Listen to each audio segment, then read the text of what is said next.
ജനസിന് സംഭവമൊന്നും ഇല്ല. അത് നിലവിളിച്ച് ഞാൻ 3 മാസം കൊണ്ട് എന്നെ ടെൻഷൻ എടുപ്പിച്ച് അത് വെച്ചിട്ട് എന്നെ ബാർഗെയിൻ ചെയ്ത് എനിക്ക് 3 കോടി രൂപ ഞാൻ ഫ്രണ്ട്സിനെ പറഞ്ഞു. അതെ, എന്റെ ഭാര്യ മക്കളെ എല്ലാം അണ്ടർസ്റ്റുഡ് ആയി, അതൊക്കെ മനസ്സിലായി. പിന്നെ ഈ പുള്ളി നിർബന്ധമായിട്ട് മീറ്റ് ചെയ്യാൻ, അതായത് ഞാൻ ഇവിടെ ഇത്രയും വിഷയം ഉണ്ടാക്കി എന്റെ കുടുംബം പ്രശ്നമാക്കി. അതിനോട് നല്ല കാര്യങ്ങളൊക്കെ അറിഞ്ഞത്. ഇവളിട്ടൊരു മെസ്സേജ്, പിന്നെ ഇവളിപ്പോ പ്രൂവ് ചെയ്യാൻ കാണിച്ച പരിപാടി എന്ന് പറഞ്ഞാൽ ഞാൻ മൾട്ടിപ്പിൾ ആൾക്കാരായിട്ട് ബന്ധം ഉണ്ടാക്കി തീർക്കും എന്ന് വെയിറ്റ് ചെയ്യും. എനിക്ക് സമയമുണ്ടോ, ഒരു ദിവസം കൂടി പോകല് സെറ്റിൽ ആക്കി സമയമുണ്ടോ, ഞാൻ കൺട്രോൾ ചെയ്യുന്നത്. ഞാൻ പറഞ്ഞു കാരണം ഞാൻ കളറിച്ച് പോകുന്നില്ല, ആൻസൈറ്റി ഉണ്ട്, ഞാൻ പോകത്തില്ല വന്നു. ഇപ്പൊ ഇതൊരു സിറ്റുവേഷൻ എത്തിയിരിക്കുകയാണ്, നമുക്ക് ഒന്നിനും പോകാൻ പറ്റത്തില്ല, ഇത് കണ്ടിന്യൂ ചെയ്യാൻ പറ്റത്തില്ല. ഇങ്ങനത്തെ ഒരു ത്രെട്ടില് നമുക്ക് ജീവിക്കാൻ പറ്റില്ല. അതെ, ഞാൻ അതാണ് ചെയ്യുന്നത്. അതാണ് ഞാൻ 2 ലക്ഷത്തിലാണ് ഞാനിപ്പോ. പിന്നെ പക്ഷെ അതിനെ ഇവള് ഡിമാൻഡ് ചെയ്തത് ഇഷ്ടമാണ്. അതിനെ ഡിമാൻഡ് ചെയ്യുന്നത് പണമാണ്. സെറ്റിൽ ചെയ്യാൻ മാത്രമേ നടക്കുള്ളൂ. 3 കോടി തന്നെ എനിക്ക് തോന്നുന്നു. ഞാൻ ആകെ അവൾക്ക് എന്റെ അക്കൗണ്ടിൽ നിന്ന് 40 lakhs 39% പൈസ ഞാൻ കൊടുത്തിട്ടുണ്ട്. ഇവളെ എന്നോട് ഭയങ്കര കളി കളിച്ചിട്ടുണ്ട്. എന്ന് വെച്ചാൽ ഇവൾ കാര്യമാണ്, അതുകൊണ്ട് പിന്നെ ഇവള് പ്രൊട്ടക്ഷൻ എന്ത് സംഭവിച്ചാലും ഉപയോഗിക്കത്തില്ല. എന്നോട് കള്ളം പറഞ്ഞിട്ട് ഇവളിപ്പം ഇപ്പോൾ വളരെ നിർബന്ധിച്ച് എന്നെ കൊണ്ട് കാര്യങ്ങൾ കഴിച്ചിട്ടുണ്ട്. പേടിയുണ്ട്, ഞാൻ അടുത്ത മാസം നെക്സ്റ്റ് മന്ത് വല്ലതും പ്രശ്നമാകുമോ എന്നൊരു പേടിയുണ്ട്. എന്റെ വൈഫിന് തീരെ സുഖമില്ലാതായി, ഇതെല്ലാം കേട്ടിട്ട് കൊളാപ്സായി ഹോസ്പിറ്റലിൽ ഇന്നലെ സ്കാനിങ് ചെയ്തപ്പം ബ്രെയിനിന് കംപ്രഷൻ ആയിട്ടുണ്ട്. അത് സീരിയസ് ആണ്. എനിക്ക് എൻ്റെ ആരാണെന്ന് ചോദിച്ചാൽ എനിക്ക് ഇപ്പോഴും പുള്ളി എന്താണെന്ന് എനിക്ക് മെൻഷൻ ചെയ്യാൻ പറ്റുന്നില്ല. ഒരു കാമുകനാണോ, അല്ലെങ്കിൽ ഒരു സഹോദരനാണോ, അല്ലെങ്കിൽ ഒരു വാപ്പാണോ? 10 വർഷം ഒരു മനുഷ്യനെ ഇട്ട് നശിപ്പിച്ച് അവൻ്റെ ജീവിതം ഇല്ലാതാക്കി. ഇനി എന്ത് ജീവിതമാണ് എനിക്കുള്ളത്? അതായത് പൂക്കുട്ടിച്ചേട്ടൻ ആരാണെന്ന് എനിക്കറിയില്ല, ഒരു കാമുകനാണോ ഒരു സഹോദരനാണോ എന്ന് പോലും അറിയത്തില്ലായിരുന്നു. അതായത് 3 മാസം ഗർഭിണിയാണെന്ന് പറഞ്ഞ സജിന തന്നെ പറയുകയാണ് ഒരു സഹോദരനാണോ എന്ന് പോലും എനിക്കറിയില്ല എന്ന്. അതെങ്ങനെ പറയാൻ കഴിയും? ഒരു സഹോദരൻ ചെയ്യുന്ന പരിപാടിയാണോ ഈ കാണിച്ചു വെച്ചിരിക്കുന്നത്, അല്ലെങ്കിൽ ഒരു വാപ്പ ചെയ്യുന്ന പരിപാടിയാണോ ഈ പൂക്കുട്ടി ചെയ്തു വെച്ചിരിക്കുന്നത്? അത് 3 മാസം ഗർഭിണിയായിരുന്നു എന്നൊക്കെയാണ് പറയുന്നത്. അങ്ങനെയുള്ളപ്പോൾ ഒരു സഹോദരൻ ചെയ്യുന്ന പരിപാടിയാണോ ഈ കാണിച്ചു വെച്ചിരിക്കുന്നത്? അവിടെയൊക്കെ ദൈവതുല്യനായിരിക്കാം, കാമുകനായിരിക്കാം, ഭർത്താവായിരിക്കാം, അങ്ങനെയൊക്കെ പറയുന്നതിൽ ഒരു കുഴപ്പമില്ല. പക്ഷെ സഹോദരനാണെന്നൊക്കെ പറയുന്നത് എന്തിനാണ്? ഇല്ല, ഞാൻ പറഞ്ഞിട്ടുണ്ട് അയാൾക്ക് അയാളുടെ ഫാമിലിയെ വേണ്ടെങ്കിൽ അയാൾ ഇന്ന് 3 CR ഇന്ന് ഇവിടെ കൊണ്ടുവരണം. എനിക്ക് പൈസ മതി മോനെ, എനിക്ക് ഇനി എന്തായാലും ഇങ്ങനെ വേണ്ട, എനിക്ക് എന്റെ കുഞ്ഞുങ്ങളുമായിട്ട് എനിക്ക് ഹാപ്പി ആയിട്ട് ജീവിക്കണം. അല്ലല്ലോ എന്റെ പൊന്നോ, ദൈവമായിട്ടാണ് മോനെ അതൊക്കെ വേണ്ടെന്ന് വെച്ചത്. പുള്ളി പോയോ? ഇല്ല, അപ്പുറത്തെ റൂമിൽ ഇരിപ്പുണ്ട്. ഞാൻ പറഞ്ഞിട്ടുണ്ട് ഇവിടുന്ന് ഇറങ്ങുവാണെങ്കിൽ ഒന്നല്ലെങ്കിൽ എങ്ങനെ ഷാദിയാന്നുള്ളത് അയാളെ ഫാമിലിയും അയാളെ അഭിമാനമാണ് വരുന്നത്. ഞാനൊരു കാര്യം ചോദിച്ചോട്ടെ, അയാളുടെ ഭാര്യയ്ക്ക് ഇല്ലാത്ത ഒരു വിഷമം നിനക്ക് എന്തിനാന്ന് ചോദിക്കും സമൂഹം. അല്ലല്ല, എന്റെ അഭിമാന പ്രശ്നമല്ലേ അന്നമ്മ. എന്നെ ഇത്രയും ദ്രോഹിച്ച് അല്ല, എനിക്ക് എന്ത് നഷ്ടം വന്നാലും കുഴപ്പമില്ല അന്നമ്മ. എനിക്ക് ഇതിനകത്തൊന്നും ഒരു നഷ്ടം വന്നാലും കുഴപ്പമില്ല. ഒന്നല്ലെങ്കിൽ ഈ ലോകം മുഴുവൻ അയാൾ അറിയണം. ഇയാള് വൃത്തികേട് ഏതായാലും ഫിറോസ് വരെ പറഞ്ഞതാ ഇവന്റെ കുറെ എല്ലാം ഇല്ല, അത് കുഴപ്പമില്ല. ഞാൻ അകത്ത് പോയി കടന്നാലും പോകത്തില്ല. ഇത് അവസാനിക്കുന്നത് ഇത് തന്നെയായിരിക്കും. ഒന്നല്ലെങ്കിൽ എന്റെ തല പോകും. എന്റെ കൊച്ചുങ്ങളെ സേവ് ആക്കിയിട്ട് ഞാൻ എന്തായാലും പോത്തോളൂ. 3 CR എനിക്ക് അയാൾ തന്നില്ല. എനിക്ക് കുഴപ്പമില്ലെന്ന് ഞാൻ എന്നെ ഒരു അനുഭവിക്കുന്നത്. അതൊന്നും എനിക്ക് ഒരു വിഷയമല്ലെന്ന് ഞാൻ പറഞ്ഞില്ല എന്നമ്മ. എനിക്കിപ്പോ അതൊരു വിഷയമല്ല. എനിക്ക് എന്റെ കയ്യിൽ നിൽക്കുന്ന ഓരോ കാര്യങ്ങളും എനിക്ക് മനസ്സിലാവുന്നുണ്ട്, എല്ലാം എനിക്ക് മനസ്സിലാവുന്നുണ്ട്. ഇനി എന്റെ ഓപ്പോസിറ്റ് ഒന്നും സംസാരിക്കാനില്ല. ഇതിനകത്തുനിന്ന് നെക്സ്റ്റ് ഒരു അങ്ങേരമായിട്ട് ജീവിക്കൽ എന്തായാലും ഉണ്ടാവത്തില്ല. കാരണം അതുപോലെയാണ് ഞാൻ അയാളെ കേട്ട്. ഇനി എന്തായാലും അയാളുമായിട്ട് ജീവിതം എനിക്ക് എന്തായാലും ഇല്ല. അത് ഞാൻ 110% ഉറപ്പിച്ചു വയ്ക്കും. ഞാൻ ഇത്രയും വൃത്തിയോട് കാണിച്ച ഒരുത്തനോട് ഞാൻ ജീവിക്കുകയാണെങ്കിൽ ഞാൻ തീട്ട നിന്ന് ജീവിക്കണം. നീ ആ പറയുന്നതിനകത്ത് ഒരു ജിക്കൂല്ല. ഇപ്പൊ നാളെ എന്റെ ഒരാളെ പാർട്ട്ണറെ പോലും ഞാൻ ലീഗലി കല്യാണം കഴിച്ചില്ലെങ്കിൽ നിങ്ങൾ എന്തിനാണ് ഈ വേഗ കാര്യത്തിന് നിൽക്കുന്നത്? നിങ്ങൾക്ക് വേണമെങ്കിൽ നിങ്ങൾ ഇട്ടിട്ട് പോകാൻ നിയമം പോലും പറയുള്ളൂ. അന്നമ്മ കുഴപ്പമില്ല അന്നമ്മ.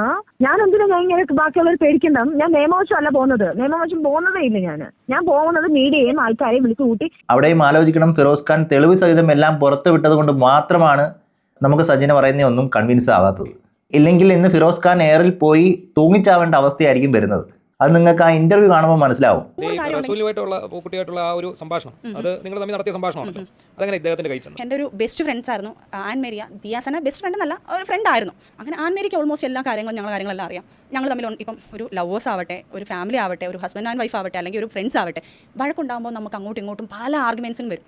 അത് തികച്ചും പേഴ്സണൽ ആയിരിക്കും. ചിലപ്പോൾ ചീത്ത വിളിക്കുമായിരിക്കും, ചിലപ്പോൾ അനാവശ്യങ്ങൾ പറയുമായിരിക്കും, അഗ്ലി സംസാരങ്ങൾ പോലും സംസാരിക്കേണ്ട സിറ്റുവേഷൻസ് വരും. അങ്ങനത്തെ ഒരു സിറ്റുവേഷൻസിൽ ഞങ്ങൾ തികച്ചും പേഴ്സണൽ ആയിട്ടുള്ള ഒരു വോയിസ് റെക്കോർഡാണ് ഇപ്പം ആൾക്കാരിട്ട് ആഘോഷിച്ചുകൊണ്ടിരിക്കുന്നത്.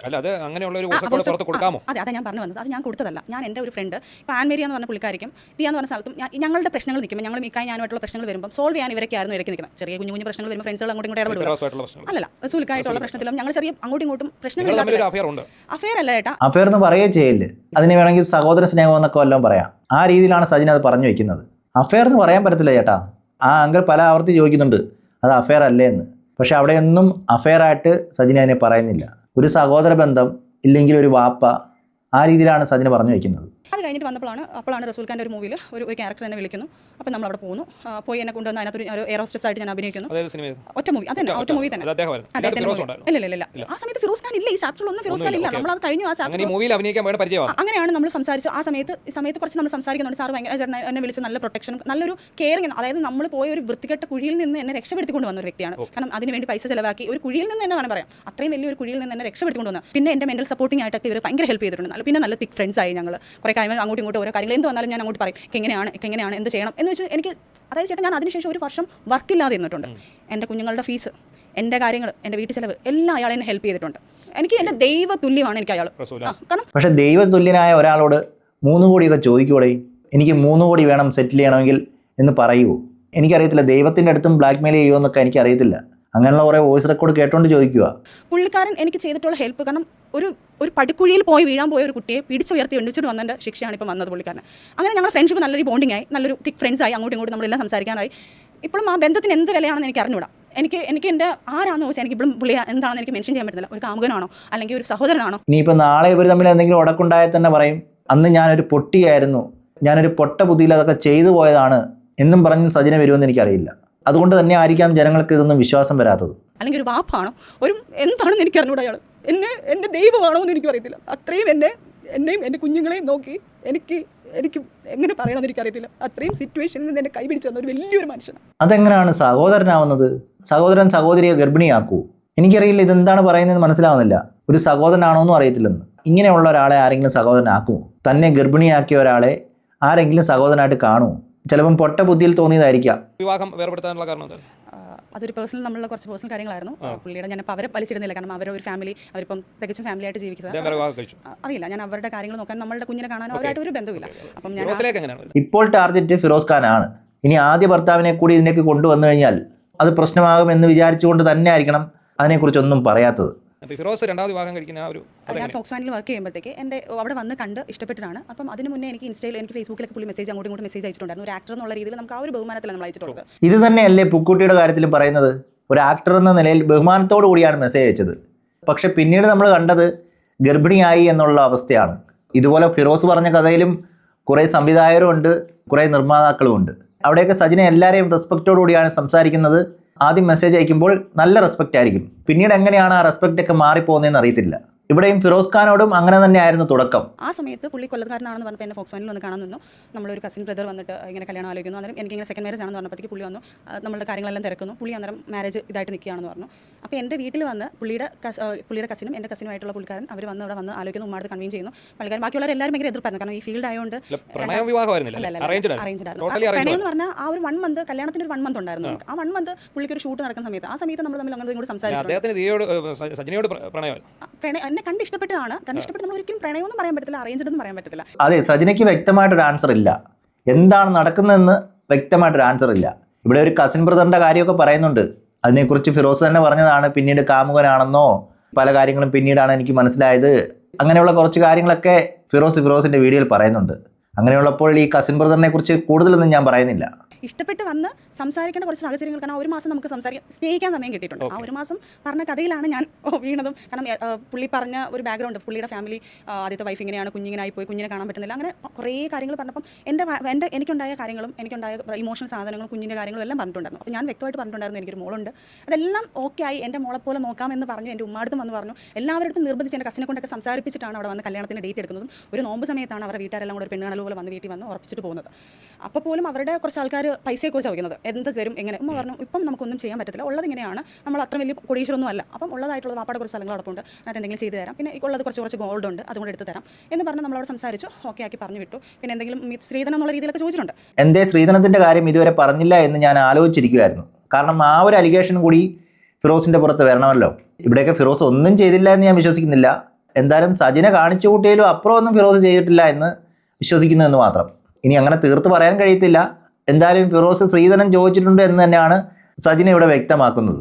ഇനി അങ്ങനെ ഒരു കേസ് കൂടെ ആവാമല്ലോ. ഉമ്മ സിംഗിളാണ്, വാപ്പ കുഞ്ഞിലെ മരിച്ചതാണ് എൻ്റെ വാപ്പ. അപ്പം ഉമ്മ കഷ്ടപ്പെട്ടാണ് ഞങ്ങളെ വളർത്തിയതും പഠിപ്പിച്ചതും എല്ലാം. സജിനയ്ക്ക് സിസ്റ്റേഴ്സ് ഉണ്ടോ? എനിക്കൊരു മൂത്തതൊരു ചേച്ചിയുണ്ട്, അതിന് മൂത്തതൊരു ബ്രദറും ഉണ്ട്. ഞാൻ ഏറ്റവും ഇളയത്. ഞങ്ങൾ 3 പേര്.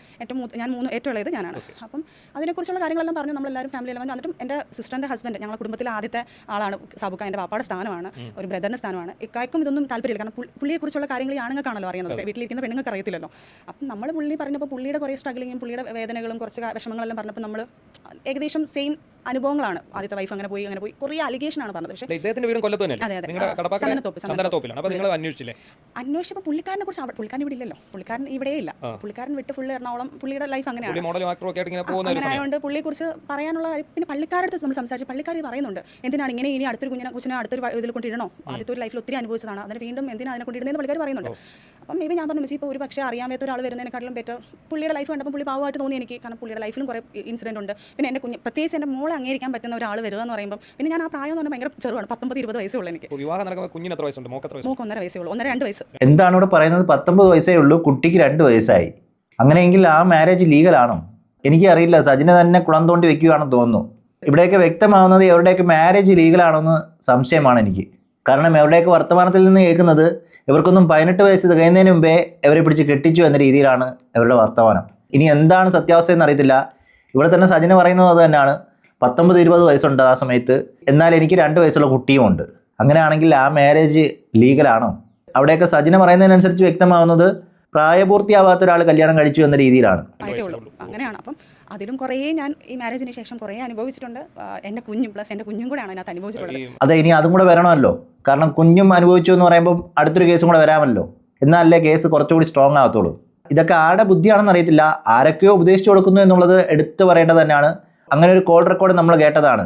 അതായത് ഫിറോസിനെ കൊടുക്കണം, ഫിറോസിനെ നിയമപരമായിട്ട് തന്നെ നമുക്ക് കൊടുക്കണം എന്ന രീതിയിലുള്ള ഒരു കോൾ റെക്കോർഡ് നമ്മൾ കേട്ടതാണ്. അത് കേട്ടിട്ടുള്ളവർക്ക് അറിയാം. അതുകൊണ്ട് തന്നെ ഇങ്ങനെയുള്ള അലിഗേഷൻസ് ഒക്കെ വരുമെന്ന് നമുക്ക് വ്യക്തമായിട്ട് അറിയാവുന്നതാണ്. അങ്ങനെയുള്ളപ്പോൾ സജിന പറയുന്നതൊന്നും നമുക്ക് കൺവിൻസ് ആവത്തുമില്ല. അപ്പം അങ്ങനെ പറഞ്ഞപ്പോൾ നമ്മളതിന് പറഞ്ഞു, എന്നാൽ ശരി, എന്നാൽ രജിസ്റ്റർ മാരേജ് ചെയ്യാം എന്നുള്ള പറഞ്ഞു. പുള്ളി തന്നെ ഒരു കുറേ പുസ്തകം നമുക്ക് പള്ളിയിൽ നമുക്ക് നിക്കാഹ് നടത്തണമെന്ന് നമ്മൾ ആഗ്രഹം. കാരണം പുള്ളിയുടെ പള്ളിയിൽ നിന്ന് നമ്മളെ പള്ളിയിൽ നിന്ന് ആൾക്കാർ വന്നിട്ട്, പുള്ളിയുടെ പള്ളിയിൽ നിന്നല്ല, പുള്ളി എവിടുന്ന് ഒരു കുറച്ച് പുസ്തകന്മാരെ വിളിച്ചിട്ട് നിക്കാഹ് പോലെ വീട്ടിൽ വെച്ച് നടത്തിയിട്ടാണ് നമ്മൾ രജിസ്റ്റർ മാരേജ് ചെയ്യുന്നത്. രജിസ്റ്റർ ചെയ്തിട്ടുണ്ട്, രജിസ്റ്റർ മാരേജ് ചെയ്തത്. അപ്പം ഈ എന്തുകൊണ്ടാണ് ഈ പള്ളിക്കാരെ നമ്മൾ അടുപ്പിക്കാൻ എന്നുള്ളത് നമുക്ക് അറിയത്തില്ലായിരുന്നു. ആക്ച്വലി പിന്നെയാണ് നമ്മൾ അറിയുന്നത്. പള്ളിക്കാർ രണ്ടുപേരും കൂടെ അറിയുമ്പോഴാണ്, ഇവരുടെ പള്ളിക്കാരും പുള്ളിക്കാരി തൃശ്ശൂർ ആ ഏരിയയിലോട്ടാണ്. അപ്പോൾ അവിടെ നിന്നും ഇവിടെ നിന്നുള്ള പള്ളിക്കാരും വരുമ്പോഴാണ് ഇവരുടെ മാരേജ് ഓൾറെഡി കഴിഞ്ഞിട്ടില്ല, ഇവരുടെ ഡിവോഴ്സ് മേടിച്ചിട്ടില്ല എന്നുള്ള സംഭവം നമുക്ക് അറിയത്തില്ലായിരുന്നു. ആ സമയത്ത് ഞാൻ ഈ കുറച്ച് നാൾ, അതായത് പുള്ളിക്കാരിയായിട്ട് ഞാൻ സംസാരിച്ചപ്പോൾ, ഇത് ആക്ച്വലി ഈ ഡിവോഴ്സ് നടന്നിട്ടില്ല, അല്ലെങ്കിൽ ഈ കാര്യങ്ങൾ പുള്ളിക്കാരി ലീഗിൽ നമ്മളെ കാര്യം നടക്കുന്ന പോലെ അത് പോയെന്നാണ് ഞാൻ വിചാരിച്ചിട്ടുള്ളത്.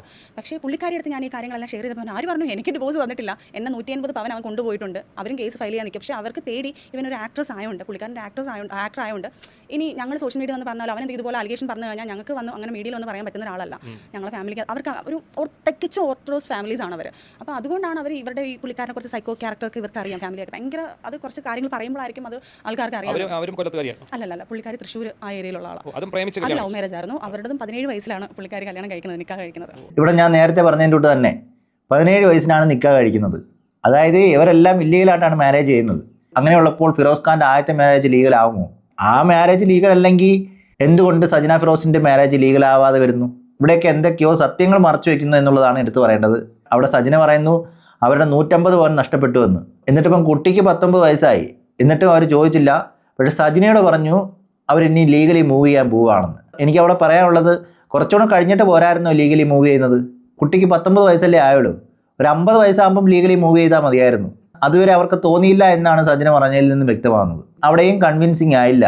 17 വയസ്സിൽ കല്യാണം കഴിച്ചു, അങ്ങനെയെങ്കിൽ അത് നിയമവിരുദ്ധമല്ലേ എന്നുള്ള രീതിയിലൊക്കെ സംശയങ്ങൾ ആർക്കാലും ഇത് കേട്ടാൽ തോന്നും. കല്യാണം കഴിഞ്ഞ് 3-ാം മാസം തൊട്ട് തുടങ്ങിയ പ്രശ്നമാണ്.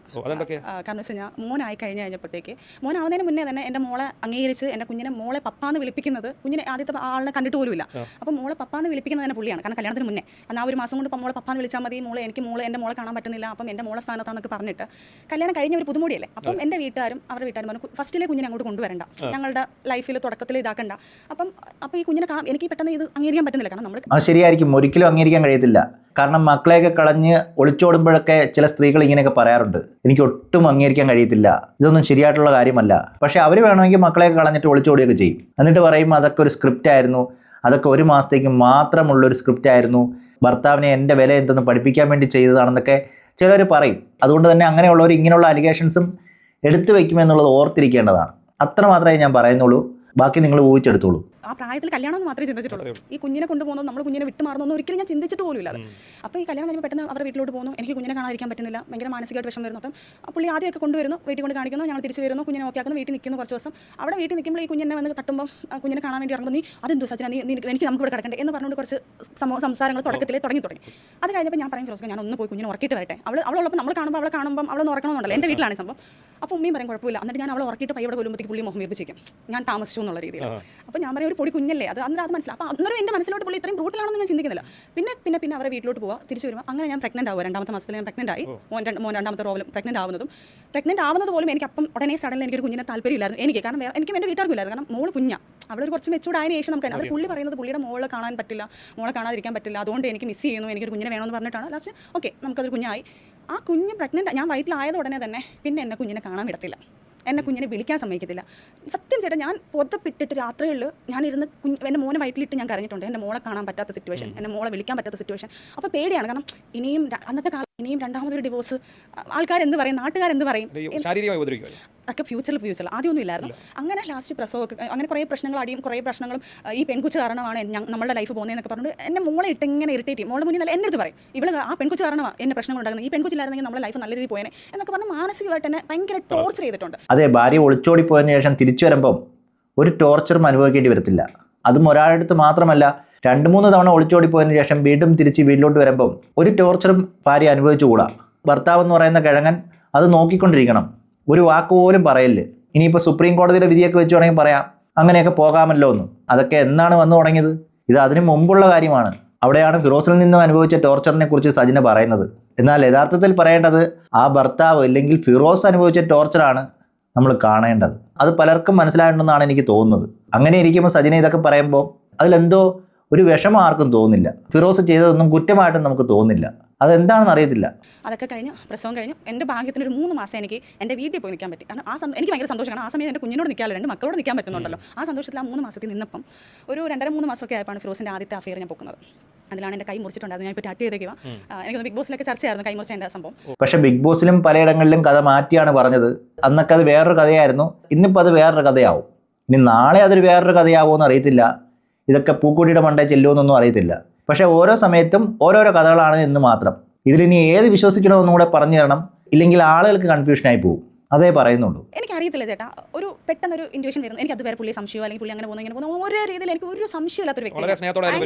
ഈ ടോർച്ചറിംഗ് ഉണ്ട്, സ്നേഹം തന്നെയാണ്. സ്നേഹമുള്ളതുകൊണ്ടാണ് പുള്ളി പറയുന്നത് അവനിൽ ഉണ്ടായതല്ലേ എന്ന് പറഞ്ഞിട്ടുള്ളൊരു ഈഗോ പ്രശ്നമാണ് ഞാൻ അന്ന് കണ്ടത്. ഞാൻ വിചാരിച്ചു ആദ്യത്തെ ആ പുള്ളിയിൽ ഉണ്ടായത് ഒരു ഈഗോ പ്രശ്നം ഉണ്ടായിരിക്കും, മേ ബി അതുകൊണ്ടായിരിക്കും. പിന്നെ ഈ പറഞ്ഞ നമുക്ക് സഹിച്ച് ജീവിച്ചേ പറ്റത്തുള്ളൂ. എത്രയും തോന്നാലും സെക്കൻഡ് മാരേജ് അല്ലേ, ആദ്യത്തെ മാരേജ് ഇങ്ങനെ കഴിഞ്ഞു, 2ാമത്തെ മാരേജ് ഇനി ഇങ്ങനെ കഴിഞ്ഞു പറയുമ്പോൾ നാട്ടുകാരെന്ത് പറയും, എൻ്റെ വീട്ടുകാർക്ക് വിഷമം വരും, ഇതൊക്കെ പറഞ്ഞ് ഞാൻ കുറേ സഹിച്ച് നിന്നിട്ടുണ്ട്. കുറേ സഹിച്ച് അങ്ങനെ വീട്ടിൽ നിന്നപ്പോൾ ഒരു 2 മണി സമയത്ത് എനിക്ക് മനസ്സിൽ എനിക്ക് അറിഞ്ഞൂടാ, എനിക്ക് അപ്പം ഫിറോസ് ഖാനെ വിളിക്കാൻ തോന്നി. ആ സമയത്ത് ഒരു വെപ്രാളം, രാത്രി എണിച്ചിട്ട് എനിക്കൊരു വെപ്രാളം, ഒരു ശ്വാസം മുട്ടലെല്ലാം പോലെ വന്നിട്ട് എനിക്ക് എന്തോ പെട്ടെന്ന് നിൽക്കാനെ വിളിക്കണമെന്ന് തോന്നിയിട്ട് ഞാൻ ഉടനെ ഫിറോസ് ഖാനെ ഞാൻ വിളിച്ചപ്പോൾ ഉടനെ ഫിറോസിൻ്റെ ഫോൺ കോൾ വെയിറ്റിംഗ് വന്ന ഉടനെ തൊട്ട് പറയും കട്ട് ചെയ്ത് പെട്ടെന്ന് എൻ്റെ കോൾ എടുത്തു. അപ്പോൾ ഞാൻ ചോദിച്ചാൽ ആരിക്കാ? അത് എൻ്റെ കൂട്ടുകാരൻ അമേരിക്കന്നോ ദുബായിന്നോ ആരാണ്ടാണെന്ന് പറഞ്ഞു. ഞാൻ പറഞ്ഞു ആ ശരി.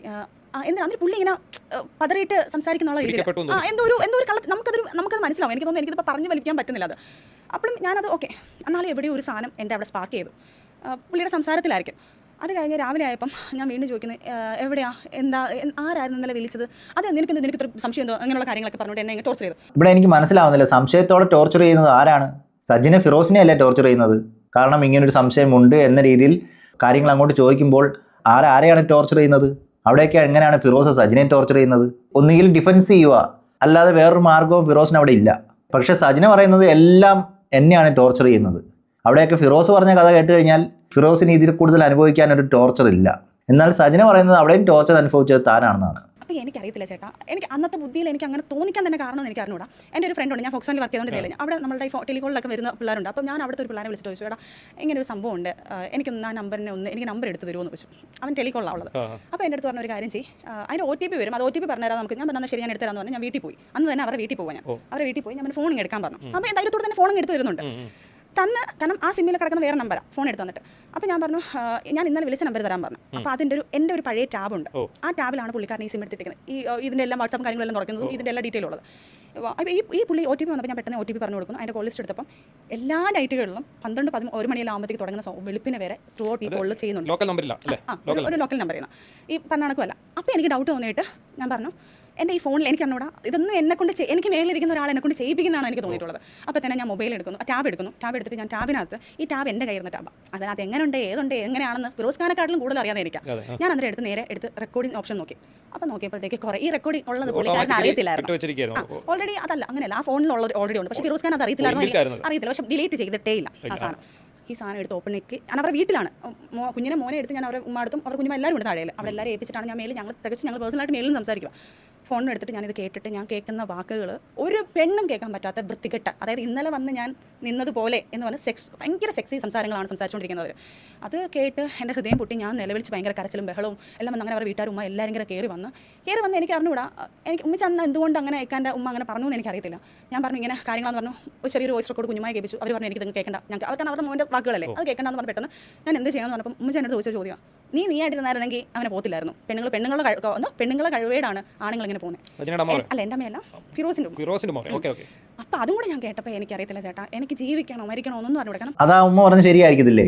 പലരുടെ കൂടെയും പോയ ഒരു പെണ്ണ് ഇങ്ങനെയൊക്കെ വന്ന് സ്ട്രിക്റ്റ് ആയിട്ട് പറയുമ്പോൾ, ഇല്ലെങ്കിൽ ഫിറോസിനെ സംശയപരമായി കണ്ടു എന്നൊക്കെ പറയുമ്പോൾ, നീ നേരെ ആയിരുന്നെങ്കിൽ ഇങ്ങനെയൊന്നും നടക്കത്തില്ലല്ലോ. അങ്ങനെയായിരിക്കും ആ ഉമ്മ ചോദിച്ചത്.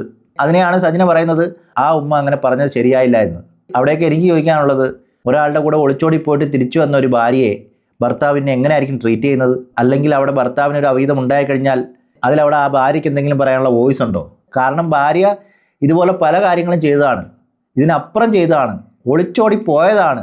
എന്നിട്ട് തിരിച്ചു വന്നിട്ട് ഒരു സംശയത്തിൻ്റെ പുറത്ത് ഫിറോസിനെ ചോദ്യം ചെയ്യുമ്പോൾ കുടുംബ പ്രശ്നം ഉണ്ടാക്കുകയാണെങ്കിൽ ആ ഭർത്താവ് അന്ന് ഭാര്യ ഒളിച്ചോടി പോയപ്പോൾ എന്തൊക്കെ ഉണ്ടാക്കണം? ചിലവർ ചെയ്യുന്നത് ഇങ്ങനൊന്നും ആയിരിക്കത്തില്ല. അതുകൊണ്ട് തന്നെ ആയിരിക്കും ആ അമ്മ പറഞ്ഞത് നീ ഒരു നല്ല ഭാര്യയായിട്ട് നിൽക്കണമെന്നുള്ളത്. അതിനെയും വേറെ രീതിയിലോട്ട് വളച്ചൊടിക്കുകയാണോ എന്നൊരു സംശയമുണ്ട് എനിക്ക്. അറിയില്ല, കേൾക്കാം, അല്ലാതെ വേറെന്ത് പറയാൻ? വേറെ തെളിവുകളൊന്നുമില്ലല്ലോ. പുള്ളിക്കാരനിൽ എന്ത് തെറ്റുണ്ടെങ്കിലും ഇവർ മിണ്ടത്തില്ല. കാരണം അവിടെ വേറെ സംഭവങ്ങളുണ്ട്, ഞാൻ അതിലോട്ട് വരാം. കാരണം എനിക്ക് അവരെ ഫാമിലി പിടിച്ചിടണമെന്ന് എനിക്ക് ഒട്ടും താല്പര്യമില്ലായിരുന്നു. പക്ഷേ ഈ ഫിറോസ് ഖാനാണ് എന്നെ കൊണ്ട് അത് ചെയ്യിപ്പിച്ചത്. ഞാൻ ഈ പറയുന്ന ഇനി പറയാൻ വരുന്ന കാര്യങ്ങൾ കള്ളത്തരമാണെങ്കിൽ ഈ ചന്ദനത്തോപ്പ് ജംഗ്ഷനിൽ പോയി തീർച്ചയായിട്ടും ഞാൻ ഇന്ന് ഈ ചാനലിൽ വന്ന് നിൽക്കുന്നതിന് കാരണം എനിക്ക് വിശ്വാസമുണ്ട് ചാനലിനെ. കാരണം ഞാൻ പറയുന്നത് ഞാൻ കള്ളമാണോ സത്യമാണോ നിങ്ങൾ അത് തിരക്കി കണ്ടുപിടിക്കും. ഉറപ്പായിട്ട് നിങ്ങൾ ആ സ്ഥലത്ത് പോയി തിരക്കുകയും ചെയ്യും. എന്നെക്കുറിച്ചും തിരക്കണം, ഫിറോസ് ഖാനെ കുറിച്ചും തിരക്കണം. അപ്പം ഞാൻ പറയാൻ വന്നതും അവരുടെ ഭയങ്കര ഫാമിലി കാര്യമാണ്. ഈ പുള്ളിക്കാരനെ ഇത്രയും സൈക്കോ ആവാൻ കാരണം എന്താണെന്നുള്ളതിൻ്റെ കാരണം എന്നെല്ലാം വിളിച്ച് എന്നെ കൊണ്ട് പറയിപ്പിച്ചതാണ് പുള്ളിക്കാരൻ. എന്നെ കൊണ്ട് പറയിപ്പിക്കേണ്ട അവസ്ഥകൾ വരുത്തിച്ചു ഫിറോസ്. അപ്പം ഇതുപോലെ തന്നെ പുള്ളിക്കാരനെ ഇതാക്കുന്നു, പുള്ളിക്കാരൻ്റെ വീട്ടുകാർ ഇങ്ങനെ പിടിക്കുന്നു. ആ സമയത്ത് എനിക്ക് അറിഞ്ഞൂടാ അവിടെ എന്തായിരുന്നു എങ്ങനെയാണെന്ന് എനിക്ക് അവിടെ ഒരു ബ്ലേഡ് ഇരുന്നു. ഞാൻ എടുത്ത് കൈ 2 വട്ടം മുറിച്ചു. എങ്ങനെ മുറിച്ചു എനിക്ക് വാ തുറന്നതുപോലെ ഭയങ്കര കൈ മൊത്തം വലിയ 10-25 സ്റ്റിച്ച് ഉണ്ടായിരുന്നു എനിക്ക്. എൻ്റെ കൈ നിറച്ചിതായി. അവരെ ഉമ്മ തലറങ്ങി വീണിട്ട് അവിടെ എന്തൊക്കെയോ മറ്റേ ഗിറ്റാറിൻ്റെ തലയിൽ നടന്ന് ഉമ്മാടെ തല പൊട്ടി. ഇവർ ആരെ എടുത്തുകൊണ്ട് പോകണമെന്ന് അങ്ങനെ എൻ്റെ എടുത്തുകൊണ്ട് എൻ്റെ കുഞ്ഞുമ്മ നേഴ്സാണ്. കുഞ്ഞുമ്മയുടെ ഹോസ്പിറ്റലിലോട്ട് എന്നെ പൊക്കി എടുത്തുകൊണ്ട് പോയി. അപ്പോഴും ഞാൻ എൻ്റെ വീട്ടുകാർക്ക് പറയുന്നില്ല എന്താ ഞാൻ പറഞ്ഞത് കമ്പിയിൽ തട്ടിയെന്നാണ് പറയുന്നത്. അവിടെ ചെന്ന് കുഞ്ഞുമ്മ സ്റ്റിച്ചിട്ട് കുഞ്ഞുമ്മക്ക് മനസ്സിലായില്ല എന്താണെന്ന് വെച്ചാൽ ഞാൻ എന്നിട്ട് ഞാൻ അവരുടെ പറയാൻ നിന്നില്ല, ഇതാണ് കാര്യം. അപ്പം ഫിറോസ് കാല് വിളിച്ചു പറഞ്ഞു, സച്ചിന ഇനി ഒരിക്കലും എൻ്റെ ഭാഗത്തുനിന്ന് ഉണ്ടാവത്തില്ല, എനിക്ക് പറ്റിയ ഒരു അബദ്ധമാണ്, ഇനി നീ അങ്ങനെ ഒന്നും ചെയ്തില്ല മോളെ, അങ്ങനെ മോളെ കഷ്ടമുണ്ട് മോളെ, നീ ഒന്നും ചെയ്തില്ല എന്നൊക്കെ പറഞ്ഞപ്പോൾ സ്വാഭാവികമായിട്ട് എൻ്റെ മനസ്സലിഞ്ഞു. അതും കഴിഞ്ഞ് നമ്മളിങ്ങനെ പോയിക്കൊണ്ടിരിക്കുമ്പോഴാണ് അതെല്ലാം പ്രശ്നങ്ങളെല്ലാം പോയി സോൾവ് ആയി. നമ്മൾ എറണാകുളത്തോട് ഷിഫ്റ്റ് ചെയ്തപ്പം വീണ്ടും 6 മാസം കഴിഞ്ഞപ്പോൾ അടുത്ത പെണ്ണുമായിട്ട് അത് ഞാൻ അടുത്ത കാര്യങ്ങൾ പൊക്കുക ഫോണിൽ തന്നെ പൊക്കുന്നത്. അത് എനിക്ക് അറിഞ്ഞൂടെ എവിടെയെങ്കിലും എന്തെങ്കിലുമൊക്കെ എനിക്ക് വരും ദൈവമായിട്ട് കൊണ്ട് തരുമെന്ന് പറയുന്ന കണക്ക് ഫിറോസിൻ്റെ തന്നെ ഒരു ഫ്രണ്ട്. ഇവിടെയൊക്കെ ഒരു ഭർത്താവിൻ്റെ അവീതം പറയുമ്പോൾ എത്ര സന്തോഷവതിയായിട്ടാണ് പറയുന്നത്, ഇല്ലെങ്കിൽ സന്തോഷത്തോടെയാണ് പറയുന്നത്. ഒരു സ്നേഹമുള്ള ഒരു ഭാര്യയായിരുന്നെങ്കിൽ ഇങ്ങനെയുള്ള സാഹചര്യത്തിൽ ഏത് രീതിയിലായിരിക്കും റിപ്ലൈ കൊടുക്കുന്നത്? ഇത്ര സന്തോഷത്തോടു കൂടിയായിരിക്കും റിപ്ലൈ കൊടുക്കുന്നത്. അവിടെയൊക്കെ ഫിറോസ് ഓരോ അവീത കഥകളും പറയുമ്പോഴും ഫിറോസിൻ്റെ മുഖത്തുള്ള വിഷമം നമ്മൾ കണ്ടതാണ്. ഇവിടെ സജിന ഫിറോസിൻ്റെ അവീതം പറയുമ്പോൾ നല്ല സന്തോഷിച്ച് ദൈവം എനിക്ക് തന്നതാണ്, എന്നുള്ള രീതിയിലൊക്കെയാണ് പറയുന്നത്. നമ്മൾ തന്നെ ഒരു ഷൂട്ടിംഗ് ലൊക്കേഷൻ ഒരു പെൺകുച്ചുമായിട്ട് എപ്പോഴും സംസാരവും ഭയങ്കര സംസാരമൊക്കെ ആണെന്ന് പറയുന്നത്. അപ്പോൾ അവരെ എനിക്കും അറിയാവുന്ന നമുക്കറിയാവുന്ന ഒരു സിനിമ സെറ്റാണ്. അപ്പം ഫാഷൻ റാമിലൊക്കെ പോകുന്നത് അവരന്നേരം അവിടുന്ന് അതിൻ്റെ ഒരു മേക്കപ്പ് ഒരു തമിഴ് കുട്ടി എന്നിട്ട് എന്നെ വിളിച്ചിട്ട് പറഞ്ഞു, സച്ചിന നീ ഒന്ന് ഫിറോസിനെ ഒന്ന് ശ്രദ്ധിച്ചോണേ, ഫിറോസും ഇങ്ങനെയായിട്ട് ഇവരുമായിട്ട് ഇങ്ങനെ കുറച്ച് സംസാരങ്ങൾ വരുന്നുണ്ടെന്ന് പറഞ്ഞു. പുള്ളിക്കാരി ഒരു നടിയല്ല ഒരു ഇപ്പം ബിഗ് ബോസിൽ ഒരു പ്രമുഖമായ ഒരു ബിഗ് ബോസ് താരത്തിൻ്റെ കോസ്റ്റ്യൂമറാണിത്. പുള്ളിക്കാരി കോസ്റ്റ്യൂമറാണ്. പുള്ളിക്കാരി അത്യാവശ്യം ഫേമസ് ആണിപ്പം. അപ്പോൾ പുള്ളിക്കാരിയായിട്ടാണ് സംസാരം എന്ന് പറഞ്ഞു. അപ്പോൾ എനിക്ക് അറിഞ്ഞൂടാ. അതും ഇതുപോലെ തന്നെ മാനസികമായിട്ട് ഞാൻ തളർന്നിട്ട് ഞാൻ വിശ്വസിക്കണോ വേണ്ട 6 മാസം കഴിഞ്ഞിട്ടേ ഉള്ളൂ. എപ്പോഴും ഇറങ്ങി ഒരുങ്ങി ഭയങ്കര ക്യൂട്ടായിട്ട് കുറേ മഞ്ഞ പാൻറ്റും ചുമന്ന ചെരുപ്പും അതും ഇതെല്ലാം ഇട്ടിട്ട് ഭയങ്കര ഡ്രസ്സൊക്കെ ഇട്ടിട്ട് വെൽ സെറ്റായിട്ട് ആൾ ഇറങ്ങിപ്പോൾ ഷൂട്ടാന്ന് പറഞ്ഞിട്ട് പോകുന്നത്. അപ്പം ഞാൻ നമ്മളന്നേരം ചിന്തിക്കുന്നില്ലല്ലോ, നമ്മൾ തെറ്റ് ചെയ്യുമ്പോഴാണല്ലോ നമ്മൾ ഇതെല്ലാം ചിന്തിക്കാൻ തുടങ്ങുന്നത്. നമ്മൾ തെറ്റ് ചെയ്യാൻ തുടങ്ങുമ്പോഴല്ലേ നമ്മൾ ചിന്തിക്കാൻ തുടങ്ങുന്നത്. അവിടെ എന്താണ് ഉദ്ദേശിക്കുന്നത്? സജിനെ തെറ്റ് ചെയ്യാൻ തുടങ്ങുമ്പോഴാണ് നമ്മൾ ഇതിനെക്കുറിച്ച് ചിന്തിക്കുന്നതെന്നല്ലേ? അതായത് സജിനെയും തെറ്റ് ചെയ്യാൻ തുടങ്ങിയിരിക്കുന്നു എന്നല്ലേ അവിടെ വ്യക്തമാവുന്നത്? ഇതൊക്കെ അറിയാതെ വായിൽ നിന്ന് വരുന്നതാണ്.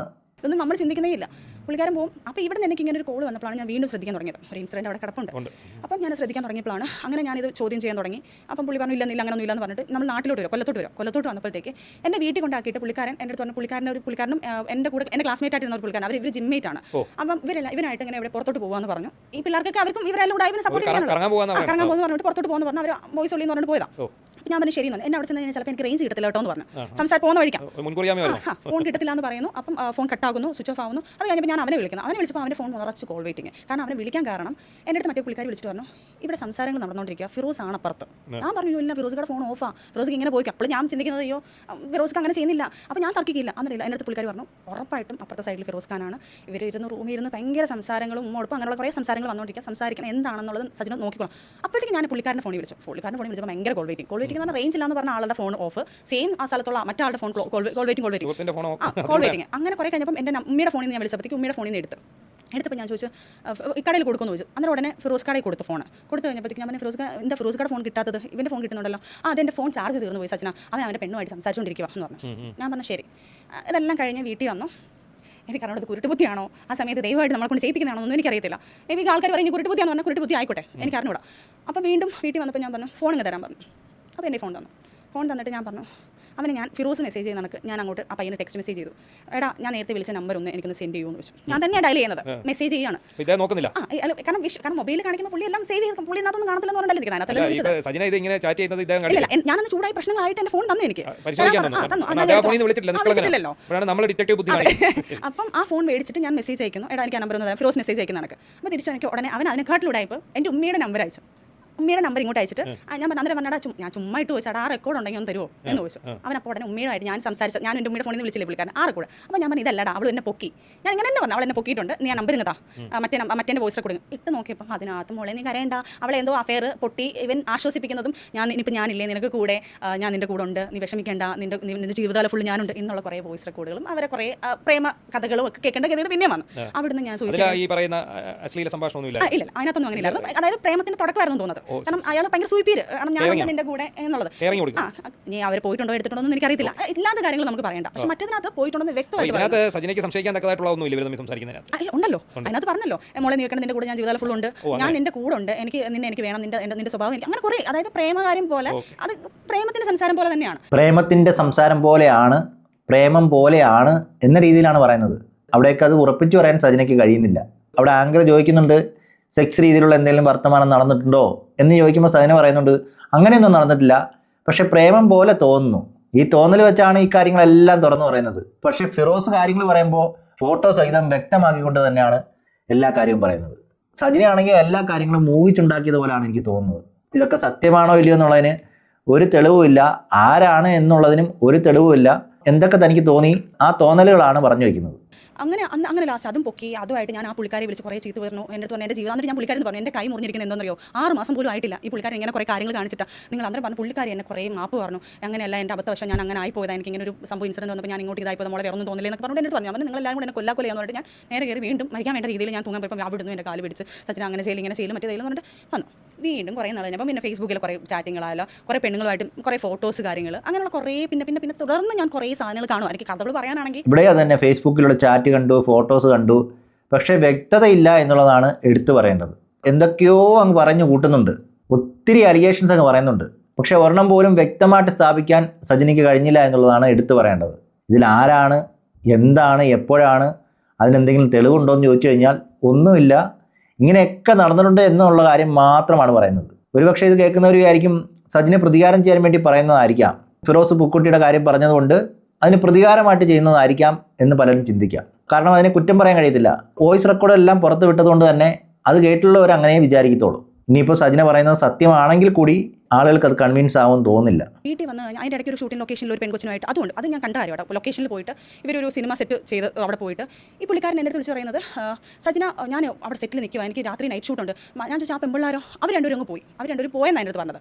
അപ്പോൾ അവിടെ ഇതുപോലെ എനിക്കെന്തോ സംശയം തോന്നിയിട്ട് ഞാൻ വേറെ ആൾക്കാരെ വിളിച്ച് ചോദിച്ചപ്പോൾ പറഞ്ഞു അത് സജിന അവർ പോയിട്ടില്ല, അവർ മറ്റേ അപ്പുറത്തെ റൂമിൽ ഏതോ ഒരു അപ്പുറത്തെ റൂമിൽ അവിടെ കിടപ്പുണ്ട് എന്ന് പറഞ്ഞു.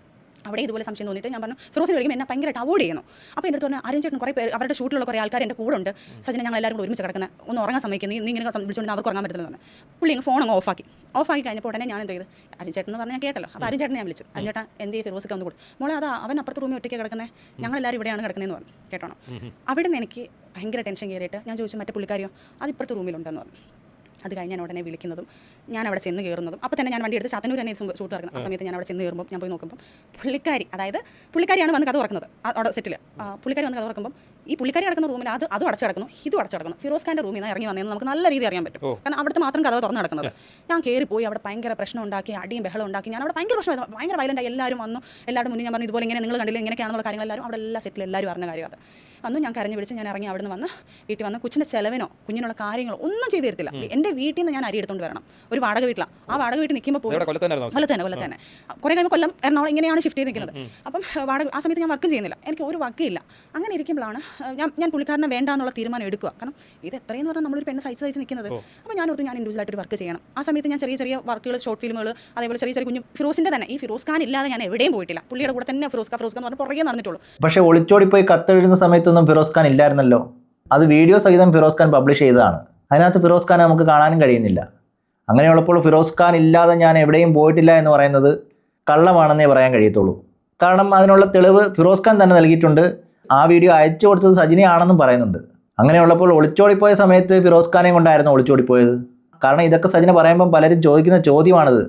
അങ്ങനെ ഇൻഡിവിജ്വലായിട്ട് ഞാൻ വർക്ക് ചെയ്തപ്പോൾ ഞാൻ ഓർത്തു എന്തിനാണ് ഞാൻ സ്ട്രഗിൾ ചെയ്യുന്നത്, വേണ്ട ഈ ലൈഫ് വേണ്ടാന്ന് വെച്ച് ഇവൻ്റെ പല വൃത്തികേടും കണ്ട് അതിനുശേഷം പല പൊക്കി ഞാൻ ലാസ്റ്റ് തീരുമാനം എടുത്തു എനിക്ക് വേണ്ട എന്ന്. തീരുമാനം എടുക്കാൻ കാരണം എടുത്തിട്ടാണ് ഇപ്പം കണ്ടൊരു വീഡിയോ. അതിനകത്ത് ഇപ്പം ഒരു വീഡിയോ, പഴയ ഒരു വീഡിയോ വന്നുകൊണ്ട് പണ്ടത്തെ ഒരു വീഡിയോ, അതായത് 21 വയസ്സിലുള്ളത്.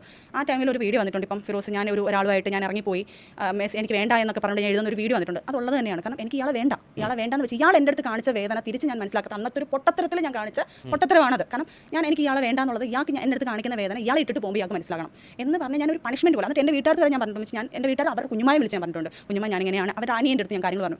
ഫിറോസ് എന്ന് പറഞ്ഞാൽ അനിയൻ്റെ അടുത്ത് വിളിച്ച് ഞാൻ പറഞ്ഞു ഇവിടെ അങ്ങനെ ഒരു കാര്യമാണ് എനിക്ക് മടുത്തു. പക്ഷേ പണി ഞാൻ തിരിച്ചു കൊടുക്കും. എന്നെ വേദനിപ്പ് എന്താണെന്നുള്ളത് മനസ്സിലാക്കാൻ വേണ്ടി ഞാൻ അയാളുടെ ലൈഫിൽ നിന്ന് ഇറങ്ങി പോവുകയാണ്.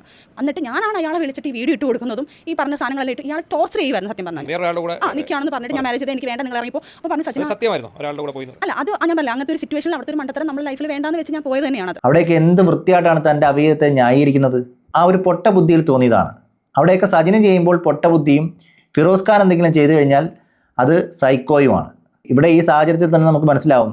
സജിന തന്നെ പറഞ്ഞു വയ്ക്കുന്നുണ്ട് ഞാൻ നല്ല രീതിയിൽ ടോർച്ചർ ചെയ്യാൻ വേണ്ടി തന്നെയാണ് അങ്ങനെ ചെയ്തതെന്ന്. ഒരു മനുഷ്യനെ ഇല്ലെങ്കിൽ ഒരു ഭർത്താവിനെ ടോർച്ചർ ചെയ്യാൻ ഈ രീതിയിലൊക്കെ തുടങ്ങുകയാണെങ്കിൽ കേരളത്തിലെ സ്ത്രീകളെല്ലാം ഏത് രീതിയിലോട്ട് പോകുമായിരിക്കും? ഇവിടെ കുടുംബ ബന്ധങ്ങൾ ഉണ്ടായിരിക്കുമോ?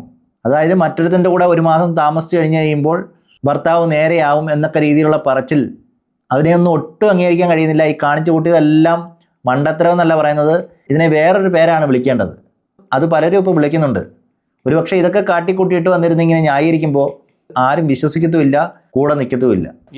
വേണ്ടെന്ന് വെച്ച് പോയി തന്നെയാണ്. അത് ഞാൻ ഇല്ലാന്ന് ഒരിക്കലും ഇല്ല. അത് പോയി ഒരു മാസം തന്നെ പുള്ളിക്കാരൻ വിളിച്ച് കരച്ചിൽ വർക്ക് പറഞ്ഞപ്പോൾ ഞാൻ ഇവന്റെ റിവെഞ്ച് മൈൻഡിൽ, അതായത് ഇവൻ എൻ്റെ അടുത്ത് കാണിച്ചതിൻ്റെ ഒരു ക്രൂക്കഡ് മൈൻഡിലാണ് ഞാൻ.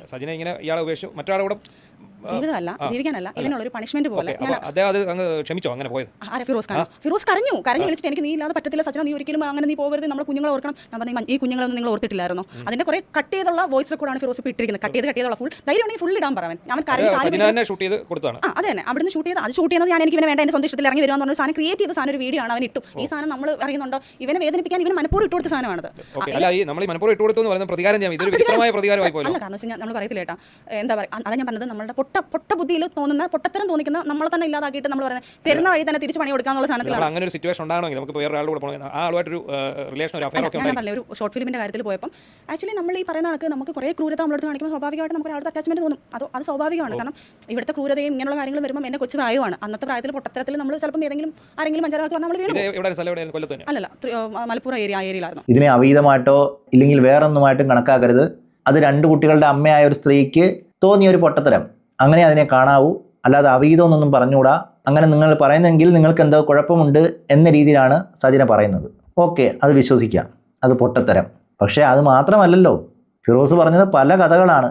കാരണം അതിനെക്കുറിച്ചൊന്നും പറയുന്നില്ല. ശരി, അത് അങ്ങനെ ഒരു നിങ്ങൾ അങ്ങനെ പോയെങ്കിൽ വേറൊരു ഉടനെ തന്നെ തിരിച്ചു പോകുന്നു. ആ ടൈമിൽ തന്നെ ഫിറോസ് ഖാൻ ഇതെല്ലാം ഇട്ട് കൊടുത്തപ്പോൾ തന്നെ തിരിച്ച് പുള്ളിക്കാരൻ കരഞ്ഞു വിളിച്ചു. എനിക്ക് പുള്ളി തന്നെയാണല്ലോ അപ്പോഴും. അപ്പോൾ ഈ കൂടെ വന്നയാളോ? അല്ല, അതൊക്കെ നമ്മൾ പ്ലാൻഡ് ആയിരുന്നു എല്ലാവരും. ഇങ്ങനെ ഒരു സംഭവം ക്രിയേറ്റ് ചെയ്ത സാധനമാണ്. എന്നിട്ടും പുള്ളിക്കാരൻ ആക്ച്വലി എൻ്റെ ഒരു പ്രതികാരത്തിന് വേണ്ടി നിങ്ങൾ അഭിനയിച്ചു എന്നാണോ? അല്ലല്ല, ശരിക്കും പറഞ്ഞാൽ അത് കഴിഞ്ഞപ്പോഴത്തേക്ക് പുള്ളിക്കാരൻ എൻ്റെ അടുത്ത് ഭയങ്കരമായിട്ട് ആത്മാർത്ഥമായിട്ട് സ്നേഹം, പുള്ളിക്കാരൻ അങ്ങ് സീരിയസ് ആവുന്നുണ്ടായിരുന്നു. പക്ഷേ എൻ്റെ മനസ്സിൽ എനിക്ക് റിവെഞ്ച് ആയിരുന്നു പുള്ളിക്കാരൻ. നമ്മൾ ശരിക്കും അയാളെ പറ്റിച്ചാണോ? ശരിക്കും പറഞ്ഞാൽ അതും വേണമെങ്കിൽ പറയാം. ഞാൻ എനിക്ക് പുള്ളിയെടുത്തുള്ള പ്രതികാരം തെറ്റാൻ ഒരാളെ ഞാനത് ഒരാളെ ഉപയോഗിച്ചു തന്നെ വേണമെങ്കിൽ പറയാം. അയാളിപ്പം അറിയാം എവിടെ ഉണ്ടെന്ന് എന്താണെന്ന് ഒന്നുമില്ല. അവർ അന്നേ നമ്മൾ അതെല്ലാം അന്നേ വിട്ട കാര്യം. അതിന്റെ പേര് കേസോ ഒന്നുമില്ല. അത് ആ സംഭവം സജിനെ തേടി ഇദ്ദേഹം മലപ്പുറത്ത് വന്നോ? എവിടെ നിങ്ങൾ വന്നോ? ഞാൻ തിരിച്ചു വന്നു ഇങ്ങോട്ട്. തിരിച്ചു വന്നിട്ട് ഞാൻ പറഞ്ഞു അതൊരു ഷൂട്ടിന്റെ പർപ്പസ് ആയിട്ട് പോയ സാധനമാണത്. അത് കഴിഞ്ഞപ്പോൾ തന്നെ ഞാൻ ഷൂട്ട് കഴിഞ്ഞിട്ട് ഒരു ഷോർട്ട് ഫിലിമിന് ഷൂട്ടിനായിട്ട് പോയതാണ്. കാരണം ആ ഷൂട്ട് കഴിഞ്ഞപ്പോൾ തന്നെ ഞങ്ങൾ അവിടുത്തെ കുറച്ച് ഫ്രണ്ട്സ് ഉണ്ട്. ഇപ്പോഴും അവരെ വേണമെങ്കിൽ കോൺടാക്ട് ചെയ്ത് അറിയാതിന്റെ കഥകൾ മൊത്തം. അതെ, ഫിറോസ് ഖാനുള്ള പ്രതികാരത്തിന് വേറെ തന്നെ ഭാവിയും കൂടെ ഇല്ലാതാക്കി. ഇനി അവനെയും കുറ്റം പറയേണ്ട ആവശ്യമില്ല, അവനും ഫ്രോഡായിരിക്കും. കാരണം ഇമാതിരി 2 കുട്ടികളുടെ അമ്മയുമായിട്ട് ഒളിച്ചോടി പോകാനും ഒരു ഭർത്താവുണ്ടെന്ന് അറിഞ്ഞിട്ടൊക്കെ 1 മാസം കഴിഞ്ഞിട്ട് ആ പ്രണയം നഷ്ടപ്പെടുകയും പിന്നീട് അങ്ങോട്ട് പ്രണയം ഇല്ലാതാവുകയൊക്കെ ചെയ്യുമ്പോൾ ഇതിൽ മനസ്സിലാക്കാം അവൻ്റെയും ക്വാളിറ്റി. അതുകൊണ്ട് തന്നെ ആരെയും കുറ്റം പറയേണ്ട ആവശ്യമില്ല. പക്ഷേ അവിടെയൊക്കെ എടുത്തു പറയേണ്ടത് തിരിച്ചു വന്നിട്ടും ഇവരെ സ്വീകരിക്കാൻ കാണിച്ച ഒരു മനസ്സുണ്ടല്ലോ, അത് വലിയ മനസ്സ് തന്നെയാണ്. പലയിടങ്ങളിൽ അത് കാണത്തുമില്ല, തിരിച്ച് നല്ല പണി കൊടുക്കുകയും ചെയ്യും. അതാണ് നമ്മൾ കണ്ടുവരുന്നത്. ഇവിടെ പക്ഷേ അങ്ങനെയല്ല നടന്നത്. കരഞ്ഞ് കാല് പിടിച്ച് വിളിച്ചു എന്നാണ് പറയുന്നത്. എന്തുകൊണ്ടാണ് ഫിറോസ് അങ്ങനെ ചെയ്തതെന്ന് എനിക്കറിയത്തില്ല.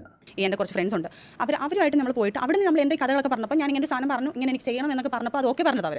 പിന്നെ ഈ സ്വാഭാവികമായിട്ട് ഞാൻ അതില്ലാന്നും പറയുന്നില്ല. അവിടെ എനിക്കൊരു ഇഷ്ടം, അവിടെ പുള്ളിക്കാരൻ ഒരു ഇഷ്ടം തോന്നി, പുള്ളിക്കാരനും എൻ്റെ അടുത്തൊരു ഇഷ്ടം തോന്നിയായിരുന്നു. പക്ഷേ പോയതേ അല്ല, ആ സാധനം ഉണ്ടാക്കിയത് തികച്ചും നമ്മളൊരു സ്ക്രിപ്റ്റഡ് ആയിരുന്നു. ഒരിക്കലും പോകാൻ വേണ്ടിയിട്ടോ, കാരണം ലീഗലി കല്യാണം കഴിച്ച ഒരാളെ ഡിവോഴ്സ് ചെയ്യാതെ ഒരാളോട് പോകാൻ പറ്റുമോ? ഒരിക്കലും ചെയ്യാൻ പറ്റില്ല. പക്ഷേ ഇയാളെ പേടിപ്പിക്കാൻ വേണ്ടി ചെയ്തൊരു സാധനമാണ്, തികച്ചും ക്രിയേറ്റീവ് ആയിട്ടൊരു അല്ല. ഇനിയിപ്പോൾ ആൾക്കാർ ഇത് വിട്ട് പറഞ്ഞുകൊണ്ട് തന്നെ ആരുമായിരിക്കും സജിൻ എങ്ങനെ പറഞ്ഞു, സജിൻ അങ്ങനെ പറഞ്ഞു. എൻ്റെ സത്യാവസ്ഥ ഞാൻ ഇപ്പോഴും പച്ചയ്ക്കാണ് പറഞ്ഞുകൊണ്ടിരിക്കുന്നത്. അവിടെ ഒരു ഇല്ലാന്ന് ഞാൻ ഉണ്ടെന്ന് പറയുന്നില്ല. ആ പ്രായത്തിൽ തോന്നിയ ഒരു പൊട്ടത്തരം. സജിന ചിലപ്പോൾ സത്യാവസ്ഥയായിരിക്കും പറയുന്നത്, പക്ഷെ നാട്ടുകാർക്ക് ഇതെല്ലാം കേൾക്കുമ്പോൾ അവീതമാണെന്നേ തോന്നത്തുള്ളൂ.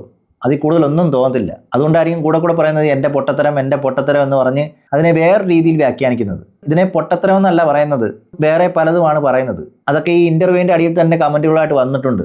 അതൊന്ന് എടുത്തു നോക്കുന്നത് നല്ലതായിരിക്കും. സജിന അയച്ചു കൊടുത്ത വീഡിയോ ഈ ഫിറോസിന്റെ കയ്യിലുണ്ടായിരുന്നു. അന്നത്തെ വീഡിയോ, അതായത് അത്രയും വർഷം കേട്ടോ, അത്രയും വർഷം ഒരു 2010-11 ആ കാലഘട്ടത്തിൽ. നിങ്ങൾ ഈ സെക്കൻഡ് മാരേജ് കഴിക്കുന്ന ഏത് വർഷം? 2009-8 നമ്മൾ കല്യാണം വരുന്നത്. ഓക്കെ, അപ്പോൾ അതിന് തൊട്ട് പിന്നാലെയാണ് ഈ സംഭവങ്ങൾ നടക്കുന്നത്. ഇത് അടുപ്പിച്ച് അതായത് ഒരു 1-2 വർഷം കൊണ്ട് ഞാൻ അനുഭവിക്കാനുള്ള എല്ലാം അനുഭവിച്ചിട്ടുണ്ട്. അപ്പോൾ തിരിച്ചു വന്നപ്പോൾ ഇയാൾ പ്രതികരണം ഇപ്പം ഇദ്ദേഹം കരഞ്ഞു കാലി പിടിച്ചിട്ടാണ് തിരിച്ചു വന്നത്. അത് കഴിഞ്ഞിട്ട് പുള്ളി ഒരു വർഷം ഒരു വൃത്തികേടിനും പോയിട്ടില്ലായിരുന്നു. പക്ക ഫാമിലി മാൻ. എനിക്കറിയില്ല, ഞാൻ എൻ്റെ കണ്ണി കണ്ടിട്ടില്ല. പിന്നെ ഒരു വർഷം അല്ല, കണ്ണിൽ കണ്ടാലും എന്തെങ്കിലും പറയാൻ പറ്റുമോ? കാരണം സജിന ചെയ്തു കൂട്ടിയത് അതിനും അപ്പുറമാണ്. അങ്ങനെയുള്ളപ്പോൾ അങ്ങനെയൊന്നും പോവാതിരിക്കണമെങ്കിൽ അയാൾക്കൊരു ക്വാളിറ്റി കാണണം. ഇനിയിപ്പോൾ അങ്ങനെ പോയിട്ടുണ്ടെങ്കിൽ തന്നെ സജിന എന്തു പറയും? നീ എന്തുകൊണ്ട് അങ്ങനെ പോയി, ഇങ്ങനെയൊക്കെ ചെയ്യാമോ എന്ന് ചോദിക്കുമോ? ഇതൊക്കെ കേൾക്കുമ്പോൾ ഇങ്ങനെയൊക്കെ സംഭവിക്കുമോ എന്നുള്ളൊരു സംശയം വന്നു പോകും. ആ രീതിയിലാണ് ഇവർ രണ്ടുപേരും സ്റ്റോറി പറഞ്ഞു പോകുന്നത്. അതായത് അതിനുശേഷം ഞങ്ങൾ ഒരു സൂര്യ ജോഡി നമ്പർ 1 എന്ന് പറഞ്ഞൊരു പ്രോഗ്രാമിന് പോകുന്നു. സൂര്യ ടി വിയിൽ. അവിടെ ചെന്നപ്പോഴാണ് ആ ഒരു ഇൻസിഡൻറ്റ് ഞാൻ ഇടയ്ക്ക് എൻ്റെ സ്റ്റോറിയിലൊക്കെ ഞാൻ പറഞ്ഞിട്ടുണ്ടായിരുന്നു. അതിനുശേഷം അതിനകത്തുനിന്ന് ഒരു പെൺകൊച്ചിനെ കയറി ഞങ്ങൾ എല്ലാവരും കൂടെ പാർട്ടി എല്ലാവരും കൂടെ ഒരുമിച്ചിരുന്ന സമയത്ത് ഞാൻ എൻ്റെ കണ്ണുകൊണ്ടാണ് ഓപ്പോസിറ്റ് ഒരു കണ്ണാടി കൂടെ ബാത്റൂമിനകത്ത് ഈ കൊച്ചിനെ കയറി ഉമ്മ വെക്കുന്നത് ഞാൻ കാണുന്നത്. ഇപ്പോൾ ആ കൊച്ചിൻ്റെ അടുത്ത് സത്യാവസ്ഥ പറയുന്നുണ്ട്. അവരുടെ കൂടെ നിന്ന് പറഞ്ഞ് ഞാനല്ല ഫിറോസ് ഖാൻ കയറി പിടിച്ചതെന്ന് പറഞ്ഞു. പക്ഷേ ഞാൻ കാണുന്ന കാഴ്ച ആ പെണ്ണിനെ ഫ്രഞ്ച് ചെയ്യുന്നതും കെട്ടിപ്പിടിച്ച് ഇങ്ങനെ പിടിച്ച് പോകുന്നതാണ് ഞാൻ കാണുന്നത്. എനിക്ക് അപ്പം രണ്ടുപേരും ഒരു പെണ്ണിനെ തൊടുമ്പം ഞാൻ അതിനെ കുറ്റം പറയല്ല, പെടുമ്പം നമ്മൾ കുതിരി മാറുകയല്ലേ ചെയ്യുന്നത്. അല്ലല്ല, ഒരു ആക്ടറാണ്. അപ്പം അത് വന്ന് കണ്ടുപിടിച്ചു. അതും ഇതുപോലെ സെറ്റിലുള്ള ആൾക്കാരൊക്കെ അറിഞ്ഞ് ഭയങ്കര കരച്ചിലും ബഹളവും കാര്യങ്ങളും ഒക്കെ ആയിട്ട് വീണ്ടും ഞാൻ പോയി. അപ്പോഴും ഫിറോസിന്റെ പിന്നാലെ ചാരക്കണ്ണുണ്ടായിരുന്നു സജിനയുടെ. അത് യാദൃശ്യമായിട്ട് കണ്ടതാണ്. എനിക്ക് വിശ്വാസം പുള്ളി കുറേ നാൾ അങ്ങനെ ജീവിച്ചപ്പോൾ പിന്നെ എനിക്ക് അങ്ങനെ സംശയമില്ല. ഇതൊന്നും ഞാൻ സംശയം കൊണ്ട് ചെയ്ത കാര്യങ്ങളേ അല്ല. എന്തോ എനിക്കറിയത്തില്ല, ഞാൻ പറഞ്ഞില്ല, എന്തോ കാരണം കൊണ്ട് എൻ്റെ ലൈഫിലോട്ട് വന്നു പോകുന്ന കാര്യങ്ങൾ ഇതൊക്കെ. അവിടേക്ക് ആ നടി ഇതിനോടകം തന്നെ രംഗത്ത് വന്നിരുന്നു. അവർ പറയുന്നു കയ്യിൽ പിടിച്ച് ഉമ്മ വെച്ചു എന്ന രീതിയിലാണ്. അത് ഫിറോസ് ഖാൻ അപ്രതീക്ഷിതമായിട്ട് ചെയ്തതാണ്, അല്ലാതെ ഞങ്ങൾ ചെയ്തതല്ല. ഇതിപ്പം സജിനെ പറഞ്ഞുണ്ടാക്കുന്നത് വേറൊരു തരത്തിലാണ്, ഇത് ശരിയായുള്ള കാര്യമല്ല എന്നൊക്കെ അന്ന് ആ നടി തന്നെ രംഗത്ത് വന്ന് പറഞ്ഞിരുന്നു. പക്ഷേ സജിന ഇപ്പോഴും പറയുന്നത് ഈ രീതിയിലാണ്, ഫ്രഞ്ച് കിസ് അങ്ങനെയുള്ള രീതിയിലാണ് സജിന പറഞ്ഞു വയ്ക്കുന്നത്. നമ്മൾ ബിഗ് ബോസിൻ്റെ കാര്യത്തിൽ വന്ന സമയത്ത് ബിഗ് ബോസിനകത്ത് മണിക്കൂട്ടൻ ചേട്ടൻ ഒരു ആപ്പിൾ ഒരു ഗെയിമിൻ്റെ ഇടയ്ക്ക് ഒരു സംഭവം മണിക്കൂർ ചേട്ടൻ എന്നെ ഒരു പെങ്ങളെ പോലെ എന്നെ കണ്ടിരിക്കുന്നത്. മണിക്കൂർ ചേട്ടൻ ഒരു ആപ്പിൾ എടുത്തിട്ട് നമ്മൾ ആ സ്ക്രിപ്റ്റിനകത്ത് ചെയ്യുന്നതാണ്, കടിച്ചിട്ട് നമ്മളെ എന്നൊക്കെ പറഞ്ഞിട്ട് കോമഡിയിൽ ഒരു സാധനം ആപ്പിൾ എന്നെ കൊണ്ട് തരുന്നു, ഞാനിത് കടിക്കുന്നു. ഇത് ഫിറോസിനെ അവിടെ കണ്ടിട്ട് എന്തോ ട്രിഗർ ചെയ്തോ എനിക്കറിയത്തില്ല. അത് കഴിഞ്ഞിട്ട് ഫിറോസ് വന്നിട്ട് എന്നെ ഭയങ്കരമായിട്ട് ദേഷിച്ച് നോക്കുന്നു. എൻ്റെ അടുത്ത് നീ എന്തിനാ അത് കടിച്ചെടുത്ത് തിന്നുന്നത്, നീ എന്തിനാ അവനെ നിനക്ക് വേണോ? ഈ പുള്ളിക്കാരന് മറ്റൊരു ഇൻസിഡൻറ്റ് അവിടെ ആദ്യത്തെ ഒരു ഇൻസിഡൻറ്റിന് ശേഷം പുള്ളിക്കാരൻ പിന്നെ എന്നെ ഒരു ഡൗട്ടാണ്, കാരണം ഞാൻ ഇനി ഇട്ടിട്ട് പോവോ, ഞാൻ അങ്ങനത്തെ ആ ഒരു സംഭവത്തിൻ്റെ ഒരു സംഭവം പുള്ളിക്കാരനുണ്ട്. ഭയമാണോ എന്താണോ അത് പക്ഷേ ഞാൻ വിചാരിച്ചത് എൻ്റെ അടുത്ത് മാത്രമാണ്. പക്ഷേ എൻ്റെ അടുത്ത് മാത്രമല്ല ആദ്യത്തെ ഭാര്യയുടെ സംസാരിച്ച പുള്ളിക്കാരൻ പറഞ്ഞു പുള്ളിയെ അതിനെക്കാട്ടിലും സംശയമായിരുന്നു. പിന്നെയാണ് ഇതിൻ്റെ കാരണം, ഇതിൻ്റെ ഒരു പുള്ളിക്കാരൻ ഈ പെണ്ണുങ്ങളോടൊരു വിലയില്ലാത്തതിൻ്റെ ഒരു കാരണം പ്രത്യേകിച്ച് വലിയൊരു സാധനമുണ്ട്. അത് ഞാൻ അങ്ങോട്ട് പറയാം, അതിനെക്കുറിച്ച് ഞാൻ പറയാം. അങ്ങനെ അവിടെ ഭയങ്കര അടിയായി. അവൻ ലാസ്റ്റ് ഇതാക്കിയപ്പോൾ ലാസ്റ്റ് ഇത് പയ്യെ പുള്ളിക്കാരൻ അപ്പോഴായിരിക്കും തോന്നിയത് ഇത്രയും ക്യാമറ ഉണ്ടെന്നുള്ളത്. അപ്പം പെട്ടെന്ന് പുള്ളി അത് തമ്മിൽ തന്നെ എന്നെ, അതായത് എന്നെ ഇട്ട് ഞാൻ ഒരിക്കലും അതെ അവിടെ 24 hours ആ സമയത്തില്ല. 24 hours ഉണ്ടായിരുന്നു ഫിറോസ് ഖാൻ എല്ലാം കൂടെ വലിച്ചു കയറിയാണ്. കാരണം 24 hours ഉണ്ടായിരുന്നു ഉറപ്പായിട്ട് ഇവൻ എൻ്റെ അടുത്ത് ആദ്യം കാണിക്കുന്ന സാധനങ്ങളൊന്നും വന്നേനെ. കാരണം ഇതെന്ന് പറയുമ്പോൾ നമ്മൾ പ്രാങ്ക് ആണെന്ന് ആക്കി എടുത്ത് ഫിറോസ് എൻ്റെ അടുത്ത്. അതായത് പിന്നെ ഉടനെ പറഞ്ഞു ഫിറോസിന് ആദ്യത്തെ രീതിയിൽ ഒരിക്കലും പ്രാങ്ക് ആണെന്ന് പറയാൻ പറ്റില്ല. അപ്പം ഫിറോസ് വന്നിട്ട് എൻ്റെ അടുത്ത് പറഞ്ഞു പ്രാങ്ക നമുക്ക് നിന്റെ ഫേസിൽ നമ്മൾ അവിടെ വീട്ടിലൊക്കെ വരുമ്പോൾ അങ്ങനെ അടിക്കുന്നൊക്കെ ഇങ്ങനെ ഇങ്ങനെയൊക്കെ കാണിക്കപ്പെടും. ആ ഒരു ആക്ഷൻ നമ്മൾ ചുമ്മാ ഇവിടുന്ന് കാണിച്ചു തരാം. അന്നേരം പറഞ്ഞു അത് പ്രാങ്ക് അവനെ പ്രാങ്കാക്കാൻ വേണ്ടി നീ വേറെ ഒന്നും ചിന്തിക്കേണ്ടെന്ന് പറഞ്ഞിട്ട് ഞാൻ ഭയങ്കരമായിട്ട് കരയുന്ന എല്ലാം പക്കയായിരുന്നു കേട്ടോ. അതിനകത്തുള്ള മാനസികമായിട്ട്, കാരണം ഇവനിങ്ങനെ ഒരു സംശയം ഇങ്ങനെ ഉണ്ട്, ആരോടെ മിണ്ടിയാലും സംശയമാണ്, എനിക്ക് പേടിയാണ് ആരോടെങ്കിലും മിണ്ടാനും. അങ്ങനെ ഒരു സൈക്കോ ക്യാരക്ടർ ഇവനുണ്ട്. സൈക്കോ കാരണം അടിക്കുകയും ഇടിക്കുകയും കാര്യങ്ങളൊക്കെ ഉണ്ട്. അത് ഞാൻ കുറേയൊക്കെ വിട്ട് പോകുന്നുണ്ട്. ഇത് കള്ളത്തരമെന്നേ പറയാൻ കഴിയത്തുള്ളൂ. കാരണം ആ ബിഗ് ബോസ് കണ്ടവർക്കറിയാം അങ്ങനൊരു സംഭവം നടന്നിട്ടില്ല. അതൊരു പ്രാങ്ക് ആയിരുന്നു. അതിൽ ലാലേട്ടനും പറയുന്നുണ്ട്, ബിഗ് ബോസും പറയുന്നുണ്ട്. ഇനി അഥവാ അങ്ങനൊരു സംശയം ഉണ്ടായിരുന്നെങ്കിൽ തന്നെ അത് ബിഗ് ബോസ് പുറത്ത് കൊണ്ടുവന്നേനെ. കാരണം ബിഗ് ബോസിന് അതൊരു വലിയ കണ്ടന്റ് ആയേനെ. ആ ഒരു കണ്ടന്റ് മതിയായിരുന്നു കുറച്ച് നാൾ ഓടാൻ. പക്ഷേ അത് പ്രാങ്ക് ആയിരുന്നു എന്ന് ആ സീസൺ 3 കണ്ടവർക്ക് മനസ്സിലാവും. പിന്നെ എന്തുകൊണ്ട് ഇപ്പോൾ ഇങ്ങനെ ഒന്ന് പറയുന്നതെന്ന് അറിയത്തില്ല. അവിടെ അതിനുശേഷം മണിക്കുട്ടനുമായിട്ട് പോവുകയും വരികയൊക്കെ ചെയ്യുന്നത് നമ്മൾ കണ്ടതാണ്. അന്നൊക്കെ സംശയം ഉണ്ടായിരുന്നെങ്കിൽ ഫിറോസ് ഖാൻ അങ്ങനെ പോകത്തില്ലായിരുന്നു. ഇനി അതിലുപരി എന്തെങ്കിലും കഥയുണ്ടോ എന്ന് അറിയത്തില്ല. കാരണം പഴയ കാര്യങ്ങളല്ലേ, ഇതെല്ലാം നമ്മൾ ഓർത്തോർത്ത് വെക്കാൻ പറ്റത്തില്ലല്ലോ. ദേഹ ഉപദ്രവം ഭയങ്കരമായിട്ട് അടിക്കുമായിരുന്നു. ഇവന് എന്തെങ്കിലും നമ്മൾ പറഞ്ഞു കഴിഞ്ഞാൽ അപ്പം ദേഷ്യം എടുത്ത് എറിഞ്ഞ് വലിച്ചെറിഞ്ഞിട്ട് പോകും. നമ്മളെടുത്ത് കിട്ടുന്ന സാധനം നമ്മൾ ദേഹത്തോട്ട് എറിയും, അടിക്കുകയൊക്കെ ഭയങ്കര ദ്രോഹം ചെയ്തിട്ടുണ്ട്. അപ്പോൾ അന്നേരം ഈ സാധനങ്ങളൊക്കെ വന്ന് പുള്ളിക്കാരനെ ഈ കാര്യങ്ങൾ പറഞ്ഞു അവിടെ പ്രാങ്ക് ആക്കി കഴിഞ്ഞു. അതിന് ശേഷം വന്നിട്ട് ഇതുപോലെ തന്നെ ടോർച്ചറിങ്ങും ഓരോ ആൾക്കാർ വർക്കിന് പോകുന്ന അവരെ വെച്ചിട്ട് എന്നെ കൂട്ടി പറയാൻ തുടങ്ങും. അതായത് ഒരാൾ പറഞ്ഞോ ചേട്ടാ, രണ്ടുപേരെ പറഞ്ഞോ, എന്നാലും നമുക്ക് വിഷമിച്ച് പറഞ്ഞു മനസ്സിലാക്കാം. ഇത് ഞാൻ ഇപ്പോൾ ചേട്ടനോട് ഞാനിപ്പോൾ ഇങ്ങനെ സംസാരിക്കാം, ഫിറോസ് ഖാൻ ഇവിടെ ഉണ്ടെങ്കിൽ എന്നെ പറഞ്ഞു എന്തിനാ അവൻ്റെ ഇത്രയും സംസാരിക്കാൻ നിന്ന് എന്നായിരിക്കും പറഞ്ഞിട്ട് അവിടെ നിന്ന് നീ അവൻ എന്തിനും അങ്ങനെ നോക്കി, അവൻ നിന്നെ എന്തിനും ഇങ്ങനെ നോക്കി. എനിക്കറിയത്തില്ല ചേട്ടാ. പിന്നെ ലാസ്റ്റ് അഭിനയിക്കുന്നിടത്ത് വരെ പുള്ളിക്കാരനെ ഞാൻ കൊണ്ടിരുത്തേണ്ട ഗതിയിൽ വന്നിട്ടുണ്ട്. പിന്നെ പേടിച്ചിട്ട് എനിക്ക് പേടിയാണ്. എന്നാൽ അവൻ ചെയ്ത തെറ്റുകളോ അതൊന്നും ഒരിക്കലും തെറ്റുമല്ല. ഈ തെറ്റ് ചെയ്യുന്നതുകൊണ്ടാണല്ലോ മറ്റുള്ളവരെ സംശയിക്കുന്നത്. അതിനുള്ള കാരണം ഇപ്പോഴും ഞാൻ മാപ്പ് പറഞ്ഞിട്ടാണ്, അവരുടെ വീട്ടുകാരടുത്ത് മാപ്പ് പറഞ്ഞിട്ടാണ് ഞാൻ ഈ കാര്യം പറയാൻ പോകുന്നത്. എന്നെക്കൊണ്ട് ഫിറോസ് ഖാൻ പറയിപ്പിച്ചതാണ്. ഞാൻ ഈ പറയുന്നതിൽ എന്തെങ്കിലും കള്ളമുണ്ടെങ്കിൽ ചന്ദനത്തോപ്പ് ജംഗ്ഷനിൽ പോയി ചേട്ടൻ തിരക്കി നോക്കിയാൽ മതി. ഫിറോസിന് പെണ്ണുങ്ങളോടൊരു ബഹുമാനമോ പെണ്ണുങ്ങൾ യൂസ് ആൻഡ് ത്രോ എന്നുള്ള രീതിയിലുള്ള ചിന്തയാണ് പുള്ളിക്കാരന്. കാരണം ഏതൊരു പെണ്ണെ കിട്ടിയാലും യൂസ് ചെയ്യുക കളയുക. അത് ആദ്യത്തെ വൈഫിൻ്റെ അടുത്ത് സംസാരിച്ചപ്പോഴാണ് ഞാൻ അറിഞ്ഞത്. മറ്റുള്ള പെണ്ണുങ്ങളുടെ കാര്യം എനിക്കറിയത്തില്ല. പക്ഷേ എന്തുകൊണ്ട് സജിനെ അങ്ങനെ ചെയ്തില്ല? സജിനെ ഒളിച്ചോടിപ്പോയിട്ട് വരെ ഫിറോസ് ഖാൻ സ്വീകരിക്കുകയാണ് ചെയ്തത്. ഇവിടെ സജിനെ പറയുന്ന രീതിയിലാണെങ്കിൽ യൂസ് ആൻഡ് ത്രോ എന്ന് പറയുകയാണെങ്കിൽ ഈ ഒരു കാരണം മതി എടുത്ത് അയ്യത്ത് കളയാൻ. എന്നാൽ ഫിറോസ് ഖാൻ അങ്ങനെ ചെയ്തില്ല എന്നുള്ളതാണ് എടുത്തു പറയേണ്ടത്. അതുകൊണ്ട് തന്നെ ഇക്കാര്യം പറഞ്ഞതും കള്ളത്തരമാണ്. എല്ലാ പെൺകുട്ടികളെയും ഫിറോസ് ഖാൻ അങ്ങനെ കാണുന്നില്ല. അതിന് ഉത്തമ ഉദാഹരണമാണ് സജിന തന്നെ. ആദ്യത്തെ വൈഫിനെ വെച്ചുകൊണ്ടിരുന്നപ്പോഴും താരോത്സവം എന്ന് പറഞ്ഞൊരു പ്രോഗ്രാമിന് പോകുന്ന സമയത്ത് അവിടുത്തെ ഒരു പെൺകുച്ചിനെ സ്നേഹിച്ച ഒരു ആർട്ടിസ്റ്റിനെ അവരാരെയും ഞാനത് വലിച്ചിടാത്തത്. കാരണം തികച്ചും അവരൊന്നും എന്നെ ദ്രോഹിച്ചിട്ടില്ല. അവരുടെ ആരുടെയും ഞാൻ പേര് വലിച്ചിരുന്നില്ല. കാരണം ഇവനങ്ങോട്ട് പോയിട്ടാണല്ലോ ഇങ്ങനെയുള്ള കാര്യങ്ങൾ. പുള്ളിക്കാരി എൻ്റെ അടുത്ത് കരഞ്ഞുകൊണ്ട് പറഞ്ഞിട്ടുള്ള കാര്യമാണ്. താരോത്സവത്തിൽ നിന്ന് അന്നേ ഈ സാധനം ഉണ്ടെന്നുള്ള എന്നിട്ട് എൻ്റെ അടുത്ത് പറഞ്ഞത് പുള്ളിക്കാരി ഭയങ്കര വെച്ചതാണ്, അവൾ അങ്ങനെ പോയി കുറേ ആണുങ്ങൾ പോയി ഇവനോട് പോയി മറ്റേത് പോയി എന്നുള്ള കഥകളാണ് എൻ്റെ അടുത്ത് പറഞ്ഞത് ഇത്താളെക്കുറിച്ച്. അപ്പോൾ ഇത്ത പറഞ്ഞത് താരോത്സവത്തിൽ ആർത്തി വേണമെങ്കിൽ സജിന ഒന്ന് ചോദിച്ചു. അവിടെ ഉള്ള ഒരു പെണ്ണുമായിട്ട് സ്നേഹത്തിലായി അവരുടെ അച്ഛനും അമ്മയും കൂടെ വിളിച്ച് ഇത്താനടുത്ത് വിളിച്ച് പറഞ്ഞു അത് എൻ്റെ മോക്ക് നിന്റെ ഭർത്താവിനെ തന്നെ വേണമെന്ന് പറഞ്ഞു നിൽക്കുക, നീ അതെന്തെങ്കിലും ഒരു തീരുമാനം ഉണ്ടാക്കണം, എനിക്കത് പറ്റത്തില്ല, അവളെ വശീകരിച്ചെടുത്തേക്ക് അവൾ ഒരു വിധത്തിൽ മാറുന്നില്ല എന്നൊക്കെ പറഞ്ഞിട്ട് അവിടെ ഭയങ്കര പ്രശ്നങ്ങളും അവൻ്റെ വീട്ടിൽ പോയി ഇവർ പോയി പ്രശ്നങ്ങൾ ഉണ്ടാക്കുന്നത് അങ്ങനെ കുറേ ഇൻസിഡൻറ്റ് നടന്നിട്ടുണ്ട്. അതിനുശേഷം ഇവർ ആരൊക്കെ വെച്ച് കണ്ടിട്ടുണ്ട്, പൊക്കിയിട്ടുണ്ട്. ആർട്ടിസ്റ്റ് അല്ലാതെ കുറേ കൊച്ചു പെൺപിള്ളാരോടാണ് ഇവന് ഇൻട്രസ്റ്റ് എന്നുള്ള രീതി. കാരണം പ്രത്യേകിച്ച് ഞങ്ങൾ ഒരു പെണ്ണുങ്ങളോട് ഒരു ബഹുമാനമില്ല. ബിഗ് ബോസിൽ തന്നെ നിങ്ങൾ കണ്ടിട്ടുള്ളതാണ്. അന്നേരം എല്ലാവരും എൻ്റെ ചോദിച്ചു എന്തിനാണ് ഞാൻ പ്രതികരിക്കാതിരിക്കുന്നത്. എനിക്ക് സത്യം പറഞ്ഞാൽ ഫിറോസ് ഖാനെ പേടിയാണ്. അറ്റടിക്ക് എന്നെ അടിക്കും ഇടിക്കും ബഹളം എന്നെ കൊല്ലാൻ ചെയ്യുന്ന വ്യക്തി. അതുകൊണ്ട് എനിക്ക് പേടി തന്നെയാണ്. പിന്നെ ഈ പറഞ്ഞ കണക്ക് അവൻ്റെ പൊക്കുമ്പോഴും ഞാൻ ഈ പറയുന്ന കണക്ക് നീ അങ്ങനെയൊന്നും അല്ല ഞാൻ പറയുന്നത്. ഞാൻ കരഞ്ഞുകൊണ്ടാണ് കാണിക്കുന്നത് എൻ്റെ പ്രതികാരം. കാരണം എൻ്റെ അടുത്ത് തിരിച്ച് പ്രതികരിക്കുന്നത് പോലും നിങ്ങൾക്ക് എനിക്ക് തോന്നും ഞാൻ പോയെന്നുള്ള സംഭവം തന്നെ ആ വീഡിയോ തന്നെ കാണും പറയാം. പോകുന്ന ഒരാളിങ്ങനെ ചിരിച്ചും കളിച്ചുമാണ് പറയുന്നത്. അതുപോലെ ഞാൻ മറ്റേ ആ പൊട്ടത്തരം പ്രായത്തിൽ കാണിച്ചിട്ട് ഇങ്ങനെയാണ് ചെയ്യുന്നത്, ഇങ്ങനെ ചെയ്താലേ ഞാൻ കറക്റ്റ് ആവത്തുള്ളൂ എന്ന് പറഞ്ഞ സമയത്ത് ആ വീഡിയോ ചേട്ടൻ കണ്ടു നോക്കിയാൽ മതി. അതിനകത്ത് പറയുന്ന വോയിസ് പോലും കട്ട് ചെയ്ത് അടിക്കുന്നത്. ഇവൻ വിളിച്ച് കരയുന്നൊന്നും അതിനകത്തില്ല. ഞാൻ പറയുന്നത് താൻ അനുഭവിക്കും, താൻ എന്നോട് കാണിച്ചിട്ടുള്ളതുകൊണ്ടല്ലേ തന്നെ വിട്ടിട്ടാണ് എനിക്ക് തന്നെ വേണ്ടോ തന്നെ ഞാൻ പറയുന്നതിനകത്ത്. തന്നെ വിട്ടു അതിന് കുഞ്ഞിനെ ഞാൻ കുഞ്ഞിനെ ഒരു കാര്യം ചെയ്യും, ഞാൻ നോക്കിക്കോളാം. ഈ പറയുന്ന കുഞ്ഞിനെ വേണ്ടാന്ന് എന്നത് പറയുന്നുണ്ട് ഞാനത്. അങ്ങനെ കുഞ്ഞിനെ വേണ്ടാന്ന് വരെ പറഞ്ഞ് പോയ ഒരാളെ പിന്നെ ഏത് രീതിയിലാണ് ട്രീറ്റ് ചെയ്യേണ്ടത്? ഇങ്ങനെയൊക്കെ പറഞ്ഞൊരു വ്യക്തിയെ പിന്നെ ഒരു ഭർത്താവ് സ്വീകരിക്കുമെന്നില്ല എനിക്കറിയത്തില്ല. കുഞ്ഞിനെയും വേണ്ട എന്നെയും വേണ്ട എന്ന് പറഞ്ഞ് കളഞ്ഞു പോയിട്ട് ഒരു മാസം കഴിഞ്ഞ് വീണ്ടും തിരിച്ചു വരുമ്പോൾ പിന്നെ അവരെ ആ രീതിയിലൊന്നും കാണാതെ 1 വർഷം വരെ നല്ലതായി ജീവിച്ചു എന്ന് സജിന തന്നെയാണ് പറയുന്നത്. ആ ഒരു വർഷം ഒരു കുഴപ്പമില്ലായിരുന്നെന്ന് സജിന തന്നെയാണ് പറയുന്നത്. ഇവിടെയൊക്കെ സജിനയുടെ വായിൽ നിന്ന് തന്നെ അറിയാതെ വരുന്നതാണോ എന്ന് എനിക്കറിയത്തില്ല. ചേട്ടാ, തുടക്കം തൊട്ട് ഈ നിമിഷം വരെ കുഞ്ഞുങ്ങൾ എൻ്റെ കൂടെയാണ്. ഇവനാണോ നോക്കുന്നത്? 1 രൂപയ്ക്ക് ഇവൻ ചെലവിന് കൊടുക്കുന്ന എത്രയെന്നറിയോ? അതായത് റീസെൻ്റ്ലി എൻ്റെ സ്റ്റേറ്റ്മെൻറ്റ് വെച്ച് കാണിച്ചു തരാം. എൻ്റെ എൻ്റെ ഉമ്മയുടെ സ്റ്റേറ്റ്മെൻറ്റ് ഉമ്മയുടെ അക്കൗണ്ടിൽ കൊടുക്കും. 2500 രൂപ. 2000 രൂപയായിരുന്നു, പിന്നെ 2500. അത് എല്ലാ മാസം ഇപ്പം എന്തോ 2500 വെച്ചിട്ടിരുന്നു. ഞാൻ ഒരു മീറ്റ് നോക്കി എന്തിനാണ് മോനിപ്പം 8th, മോൻ 5th, മോൾ 8th. പക്ഷേ മോളുടെ കാര്യം നോക്കണ്ട, മോൾ എൻ്റെ കുഞ്ഞല്ലേ. അല്ലല്ല, ഇപ്പം ട്രിവാൻഡ്രത്തുണ്ട് അവർ എൻ്റെ കൂടെയാണ്. അതുവരെ കൊല്ലത്തായിരുന്നു. കാരണം നമ്മൾ ഈ വർക്കിന് അങ്ങോട്ടും ഇങ്ങോട്ട് കൂടുമ്പോഴത്തേക്ക് കുഞ്ഞുങ്ങളെ കൊണ്ട് നടക്കാൻ പറ്റത്തില്ലല്ലോ. അപ്പോൾ ഈ കുഞ്ഞുങ്ങൾക്ക് പോലും, കുഞ്ഞുങ്ങൾക്ക് എന്ന് വേണ്ട പറയണം, അവൻ്റെ കുഞ്ഞിന് പോലും സത്യം പറഞ്ഞു കഴിഞ്ഞാൽ തികച്ചും നോക്കിയിട്ട് പോലുമില്ല. പിന്നെ ഈ എൻ്റെയും അടുത്ത റസൂൽഖാൻ്റെ ഒരു കാര്യം, പുള്ളിക്കാരൻ്റെ ഒരു കാര്യം, ഒരു വോയിസ് റെക്കോർഡ് ഇട്ടിട്ടുണ്ടായിരുന്നു. ആ വോയിസ് റെക്കോർഡ് ഇടാൻ കാരണം എൻ്റെ തികച്ചും എൻ്റെയും അദ്ദേഹത്തിൻ്റെയും തികച്ചും പേഴ്സണലായിട്ടുള്ള ഒരു ആർഗ്യുമെൻറ്റ് വോയിസ് റെക്കോർഡാണ് പുള്ളി ഇടുന്നത്. ഈ പുള്ളിക്കാരൻ ഞാനുമായിട്ട് 6 വർഷമായിട്ട് പിരിഞ്ഞ് ഞങ്ങൾ വേണ്ടാന്ന് വെച്ചാൽ ഡിവോഴ്സ് ചോദിച്ചാൽ തരത്തില്ല ഇവൻ. കാരണം വെച്ചാൽ ഇവന് ഓരോ എക്സ്ക്യൂസുകൾ പറഞ്ഞിട്ട് ഓരോ പ്രാവശ്യം ഇവനിങ്ങനെ ഇടും, പിന്നെ തരാമെന്ന് പറയും. പിന്നെ ആ സമയത്ത് ഘട്ടം വരുമ്പോഴത്തേക്ക് ഇവനെ ഒഴിഞ്ഞു മാറും. ഇവന് എനിക്ക് അറിഞ്ഞൂടാ, ഇവൻ സൈക്കോ ആണ് ചേട്ടാ. കാരണം പെണ്ണുങ്ങളായിട്ട് ടോർച്ചർ ചെയ്യാൻ ആദ്യത്തെ വൈഫിന് കൊടുത്തിട്ടില്ല. ആദ്യത്തെ വൈഫിനെ ചേട്ടാ എൻ്റെ കൂടെ ജീവിച്ചുകൊണ്ടിരുന്ന സമയത്ത് ഞാൻ ഇത്തരത്തിൽ സംസാരിക്കുമ്പോൾ എൻ്റെ വോയിസ് റെക്കോർഡ് ഇട്ട് തന്നിട്ടുണ്ട്. എൻ്റെ കൂടെ ജീവിക്കുമ്പോൾ ഈ പുള്ളിക്കാരി വിളിച്ചിട്ട് പറയും, മോളെ എനിക്ക് നീ ഇല്ലാതെ പറ്റത്തില്ല, നീ എനിക്ക് നിന്നെ വേണം, എനിക്ക് ഇത് ഞാൻ എന്തോ അബദ്ധത്തിൽ ഞാൻ ഇവിടെ കെട്ടിയത്, അല്ലാതെ എനിക്ക് ഇവളോട് സ്നേഹമൊന്നുമില്ല. എൻ്റെ കൂടെ ജീവിച്ചുകൊണ്ടിരിക്കുമ്പോൾ ആദ്യത്തെ വൈഫിനെ വിളിച്ചിട്ട്. അത് ചിലപ്പോൾ എനിക്ക് തോന്നുന്നത് ആ ഒളിച്ചോടിപ്പോയ സമയത്ത് വിളിച്ചതായിരിക്കും. കാരണം വേറൊരാളുകൂടെ ഒളിച്ചോടിപ്പോയി താമസിക്കുന്ന ഒരാളെ പിന്നെ എന്താണ് പറയേണ്ടത്? ആ സമയത്ത് ചിലപ്പം ഭാര്യ വിളിച്ച് കാണുമായിരിക്കും. ആദ്യ ഭാര്യയോട് പറഞ്ഞു കാണുമായിരിക്കും, നീ ആയിരുന്നു നല്ലത്, ഇതാ അവളെ ഒളിച്ചോടിപ്പോയി എന്നുള്ള കാര്യം പറഞ്ഞു കാണുമായിരിക്കും. അതിന് തെറ്റ് പറയാൻ കഴിയുമോ? അവിടെ സജിനെ ആലോചിക്കേണ്ടത് താൻ ചെയ്തത് അതിലും വലിയ തെറ്റാണ് എന്നുള്ളൊരു ബോധമെങ്കിലും സജിനയ്ക്ക് വേണം. ആ ബോധമില്ലായ്മ കൊണ്ട് മാത്രമാണ് ഇങ്ങനെയുള്ള കാര്യങ്ങൾ പറയുന്നത്. ഈ സാധനം മുഖം അടിച്ച് പൊട്ടിയിരിക്കും. ഇതൊക്കെ അല്ലല്ല എൻ്റെ പുള്ളിക്കാരി മെന്റൽ ടോർച്ചർ ചെയ്തിട്ടുള്ള, അല്ലാതെ ഫിസിക്കൽ ടോർച്ചർ ഒന്നും കുഞ്ഞിങ്ങനെ ചെയ്തിട്ടില്ല. നമ്മൾ ചെയ്യാത്ത കാര്യങ്ങൾ ചെയ്തെന്ന് പറഞ്ഞു. അത് എനിക്ക് അങ്ങനെയുള്ള ചെയ്യാത്ത കാര്യങ്ങൾ പറഞ്ഞിട്ട് ഫിറോസ് ഖാനെ പോലെ തറയാൻ എനിക്ക് താല്പര്യമില്ല.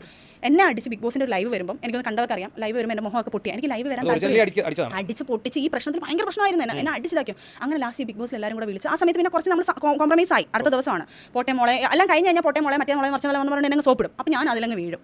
അങ്ങനെ നിൽക്കുമ്പോഴത്തേക്ക് ലൈവ് വരണമെന്ന് പറഞ്ഞപ്പോൾ അങ്ങനെ ഒരു ലൈവ് പ്രോഗ്രാമിന് വരാതെ ലാസ്റ്റ് വരണമെന്ന് പറഞ്ഞ് വീണപ്പോൾ അവർ ആൾക്കാർ വന്നിരുന്നു ഫിറോസ് ഖാൻ അടിച്ചാണോ? അപ്പോൾ ഞാൻ പറഞ്ഞ സ്റ്റെപ്പിൽ നിന്ന് ഞാൻ മറിഞ്ഞ് വീണതാണെന്ന് പറഞ്ഞ് കള്ളത്തരം പറഞ്ഞിട്ടുണ്ട്. അവിടുന്ന് വീണ്ടും ഈ ടോർച്ചറിങ്, ഈ പൈസ എന്തിനിങ്ങനെ എടുത്തു, നിങ്ങളെടുത്തു. ഞാൻ പറഞ്ഞു എൻ്റെ പൈസയല്ലേ, നിങ്ങൾ എന്തിനാണ് ചേർക്കുന്നത്? അത് നിൻ്റെ പൈസ എന്ന് ആര് പറഞ്ഞു? ഞാനിവിടെ കഷ്ടപ്പെട്ടു. ഞാൻ പറഞ്ഞു നിങ്ങളുടെ പൈസ നിങ്ങളുടെ അക്കൗണ്ടിൽ, എൻ്റെ പൈസ എൻ്റെ അക്കൗണ്ടിൽ. അങ്ങനെ എന്നെ ഭയങ്കരമായിട്ട് ടോർച്ചർ ചെയ്ത് പൈസയുടെ കാര്യം പറഞ്ഞ് എന്നെ ഇറിറ്റേറ്റ് ചെയ്തിട്ട് എന്നെ അങ്ങ് വല്ലാതാക്കിയപ്പം അതിലടിച്ച് ഭയങ്കര പ്രശ്നങ്ങൾ നടന്നു. എന്നെ അടിച്ച് വലിച്ച് തറയിലിട്ട് അയച്ച്, അതായത് അന്നേരം എൻ്റെ വീട്ടുകാർ ഓടി വന്നു, അവരുടെ വീട്ടുകാർ ഓടി വന്നു, പ്രശ്നങ്ങളൊക്കെ ആയി. എൻ്റെ വീട്ടുകാർ അവരുടെ വീട്ടുകാരോട് തർക്കമായി. അന്നാണ് ഈ കാര്യങ്ങളൊക്കെ ഞാൻ വീട് തുറന്ന് പറയുന്നത്. എൻ്റെ വീട്ടുകാർക്ക് പറഞ്ഞു. അങ്ങനെ എൻ്റെ വീട്ടുകാരെ വിളിച്ചുകൊണ്ട് പോയിട്ട് ആ സമയത്ത് ഞാൻ പിന്നെ വിളിച്ചിട്ട് ഫിറോസ് കോംപ്രമൈസിന് വേണ്ടി വന്നപ്പോൾ ഞാൻ പറഞ്ഞു, ഇല്ല വേണ്ട ഫിറോസ്, ഇനി നമ്മൾ ഒരുമിച്ച് നിന്നാൽ ശരിയാവത്തില്ല. കാരണം ജീവിതം നമ്മൾ രണ്ടുപേരും ഒരുമിച്ച് ശരിയാവത്തില്ല. നിങ്ങൾ കുറേ വൃത്തിയുടെ കാര്യം ഒന്നാണെങ്കിൽ നമുക്ക് ക്ഷമിക്കാം, പല കാര്യങ്ങളും കൊണ്ട് എനിക്ക് നിങ്ങളെ കൊണ്ട് പറ്റത്തില്ല. സത്യം പറഞ്ഞാൽ ഇത് ഫിറോസ് ആയിരുന്നു പറയേണ്ടത്. അന്ന് ഒളിച്ചോടി പോയ സമയത്ത് പറയണമായിരുന്നു, ഇത് ശരിയാവത്തില്ല, ഇവിടെ നിർത്താം സജിന എന്ന്. ഫിറോസ് പറയാത്തതാണ് ഫിറോസിൻ്റെ കയ്യിലെ ഏറ്റവും വലിയ കുഴപ്പം. അത് എന്തുകൊണ്ടാണ് അങ്ങനെ പറയാത്തതെന്ന് എനിക്ക് അറിയത്തില്ല.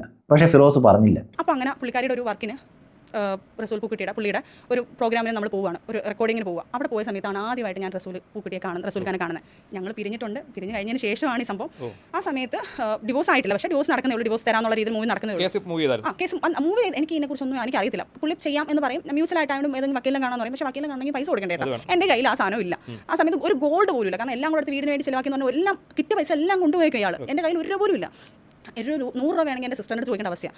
അങ്ങനെ ലാസ്റ്റ് ഇവരെന്നെ ഇതാക്കിയിട്ട് വർക്കും ഇല്ല, ഭയങ്കര ടോമിലോ. അപ്പോൾ ഇവിടെ കൊണ്ടുപോകുന്നത് എന്തിനാണെന്നറിയോ? ഏതെങ്കിലും വർക്ക് കാണുവാണെങ്കിൽ ഏതെങ്കിലും ഡയറക്ടർ വരും, ഏതെങ്കിലും കണ്ട വർക്കിന് കിട്ടട്ടെ എന്നുള്ള രീതിയിലാണ്. അങ്ങനെ പുള്ളിയുടെ വർക്കിന് എൻ്റെ ആവശ്യത്തിനല്ല, പുള്ളിക്കാരുടെ ഒരു റെക്കോർഡിങ്ങിന് വേണ്ടി നമ്മൾ പോയപ്പോഴത്തേക്ക് പുള്ളിക്കാരനെ ആദ്യമായിട്ട് കാണുന്നു. അപ്പോൾ പുള്ളിക്കാരി എന്നെ ഇൻട്രൊഡ്യൂസ് ചെയ്യുന്ന സാർ ഇങ്ങനെയാണ്, പുള്ളിക്കാരി ആക്ട്രസ് ആണ്, എന്തെങ്കിലും വർക്ക് ഉണ്ടെങ്കിൽ പറയണേ, നമ്മൾ ഈ മൂവിക്കകത്ത് എന്തെങ്കിലും ഉണ്ടെങ്കിൽ പറയണേ, ഒറ്റ എന്ന് പറഞ്ഞ മൂവി നടക്കുക, എന്തെങ്കിലും ഉണ്ടെങ്കിൽ പറയണമെന്ന് പറഞ്ഞു. സാർ വന്ന് നോക്കിയപ്പോൾ ശരി എന്നൊക്കെ പറഞ്ഞു. അവിടെ നമ്മൾ പോയി. അന്നും എനിക്ക് കോൺടാക്ട് നമ്പറോ അയാളുടെ ഒന്നുമില്ല. ഓക്കെ സാർ, ഞാൻ ഭയങ്കര ബഹുമാനിച്ച് തന്നെ സംസാരിച്ച് നമ്മൾ അവിടെ പിരിയുന്നത്. പിന്നെ ഇവർ ഭയങ്കര നല്ല ഫ്രണ്ട്സാണ്, ഈ പുള്ളിക്കാരനൊക്കെ ആയിട്ട്. അപ്പം എൻ്റെ അടുത്ത് വന്നിട്ട് അങ്ങനെ അത് കഴിഞ്ഞിട്ട് ഞാൻ ഇവിടുന്ന് ദുബായിൽ നമ്മളൊരു ഫ്രണ്ട് വഴി ഞാൻ പോവുകയാണ്. ദുബായിൽ ജോലിയല്ല, കൊളാബ്. ഞാനിപ്പം ആ ബിഗ് ബോസിന് ഇറങ്ങിയതേ ഉള്ളൂ. അപ്പോൾ കൊളാബ് വർക്ക് ആ സമയത്ത് ഷോപ്പ് വിസിറ്റ് എന്നെല്ലാം പറഞ്ഞിട്ട് കുറേ നല്ല വർക്കുകൾ കിട്ടുമെന്ന് പറഞ്ഞിട്ട് എൻ്റെ ദുബായിലൊരു ഫ്രണ്ടിൻ്റെ ഫ്രണ്ടാണ്. പുള്ളിക്കാരി വിശ്വസിച്ച് ഞാൻ ഇവിടുന്നുള്ള പൈസയും കടം മേടിച്ച് അവിടെ കടം മേടിച്ചിട്ടാണ് ഞാൻ ഇവിടുന്ന് പോകുന്നത്. 30,000-35,000 ഉണ്ടായിട്ടുണ്ടായിരുന്നു. അതും മേടിച്ചുകൊണ്ടാണ് ഞാൻ നേരെ ദുബായി കയറി പോകുന്നത്. ദുബായി കയറി പോയിട്ട് അവിടെ ഈ പറഞ്ഞ കൊളാവെന്ന് പറഞ്ഞിട്ട് ചേട്ടാ ശരിക്കും പറഞ്ഞാൽ രേണുസുതിയെ പോലെ എനിക്ക് പറയാതിരിക്കാൻ വയ്യ. രേണുസുതിയെ പോലെ ഞാൻ ബാറുകളിൽ പോയിരിക്കുക. എനിക്ക് ഈ ലോകം അറിയത്തില്ല. ആദ്യമായിട്ടാണ് ഞാൻ വിദേശത്ത് പോകുന്നത്. രേണുസുതി ആരുടെയും പുറകെ പോയതാട്ടോ ഇല്ലെങ്കിൽ ഒളിച്ചോടി പോയതാട്ടോ ഒന്നും നമുക്കറിയില്ല. അവിടെയൊക്കെ രേണുസുതിയെ പോലെ എന്ന് പറഞ്ഞ് അത്രയ്ക്കങ്ങ് നല്ല പിള്ളേർ വേണ്ട. രേണുസുതി ആൽബങ്ങളിലും അതുപോലുള്ള പാട്ടുകളിലോ അതുപോലെ തന്നെ ആക്ടിങ്ങിലോ ഒക്കെ കാണിക്കുന്ന രീതിയല്ലാതെ മറ്റൊരു അർത്ഥത്തിൽ ഭർത്താവ് ഉള്ളപ്പോൾ ഒളിച്ചോടി പോയതായിട്ടൊന്നും നമുക്കറിയത്തില്ല. അങ്ങനെ ഒരു സംഭവം കേട്ടിട്ടുമില്ല. അതുകൊണ്ട് തന്നെ രേണുസുതിയെ പോലെ എന്ന് പറയാതെ. എനിക്ക് ഫ്ലൈറ്റ് ഇരുന്നിട്ടില്ല ഞാൻ ഇന്ന് വരെ. അല്ല പറയട്ടെ, ഞാൻ ആദ്യമായിട്ടാണ് ഫ്ലൈറ്റിൽ ഇരിക്കുന്നത്. ഞാൻ ഇന്ന് ഒരു ദുബായി എന്ന് പറഞ്ഞ സാധനം കണ്ടിട്ടില്ല. ഫ്ലൈറ്റിൽ പോലും ഞാൻ കയറിയിട്ടില്ല. ഫ്ലൈറ്റിൽ ഞാൻ കയറിയിട്ടുണ്ട്. നമ്മൾ സൂര്യജോടി സൂപ്പർ ജോഡി എന്ന് പറഞ്ഞാൽ ഇന്റർനാഷണൽ ലെവലിലൊന്നും ഞാൻ പോയിട്ടില്ല. ആദ്യമായിട്ട് അവിടെ പോകുന്നു, എനിക്ക് അറിഞ്ഞൂടാ അവിടുത്തെ ലാംഗ്വേജ്, ഇവർ അപ്പോൾ ഈ കുറച്ച് മലയാളീസ് പുള്ളിക്കാരി എല്ലാം അവിടെ നിൽക്കുന്നുണ്ട്. പുള്ളിക്കാരി എൻ്റെ അടുത്ത് പറഞ്ഞു കുഞ്ഞു കുഞ്ഞു ബാറിൽ പോയി ഗസ്റ്റായിട്ട്, മലയാളി ബാറിൽ പോയി ഗസ്റ്റായിട്ട് ഇരുന്ന് കഴിഞ്ഞാൽ അവർ ഗസ്റ്റ് ആകുമ്പോൾ ഒരു 500 ദിർഹം കിട്ടും. അപ്പോൾ ഞാൻ ഓർത്ത് ഓക്കെ 500 ദിർഹം കിട്ടുമല്ലോ. ഈ പോയി നിൽക്കുമ്പോഴത്തേക്ക് ഈ പുള്ളിക്കാരി പറയും 500 ദിർഹം എന്ന് പറഞ്ഞിട്ട് പുള്ളിക്കാരി പൈസ തരത്തില്ല. അത് ഭൂലോക ആണെന്ന് എനിക്കറിയത്തില്ലായിരുന്നു. ഈ പുള്ളിക്കാരിയിൽ ഞാൻ പോയി എത്തുന്നതും റോഷിനി എന്ന് പറഞ്ഞൊരു പുള്ളിക്കാരിയാണ്. പുള്ളിക്കാരിയിൽ എത്തിയിട്ട് ഞാൻ അതിൻ്റെ കാര്യം പറയാൻ കാരണം പുള്ളിക്കാരിയും ഇതിനകത്തൊരു ഘടകമുണ്ട്. ഫിറോസ് ഖാനുമായിട്ട് വേറെ സാധനം ഞാൻ പൊക്കിയിട്ടുണ്ടത്. അങ്ങനെ പുള്ളിക്കാരിയായിട്ട് അവിടെ ഞാൻ പോകുന്നു. അവിടെ ചെന്ന് കഴിഞ്ഞപ്പം എൻ്റെ പോക്ക് എന്തോ എനിക്ക് അറിഞ്ഞൂടാ. അവിടെയുള്ള കുറച്ച് നല്ല മനുഷ്യർ ആ പുള്ളിക്കാരിയെ വിളിച്ചിട്ട് പറയുന്നു ഇവിടെ ഇങ്ങനെ ആ കൊച്ചു അബദ്ധവശാത്തിൽ വന്ന് വീണേ തോന്നുന്നു. കാരണം എന്നെ കാണുമ്പം ഞാൻ ശരിക്കും ഇതിനുള്ള വാർക്കിന് വേണ്ടി വന്ന ആളല്ല എന്നുള്ളത് കാണുമ്പോൾ അറിയാം. എനിക്ക് ഈ ലോകപരിചയം ഇല്ല എന്നുള്ളത് അറിയാം.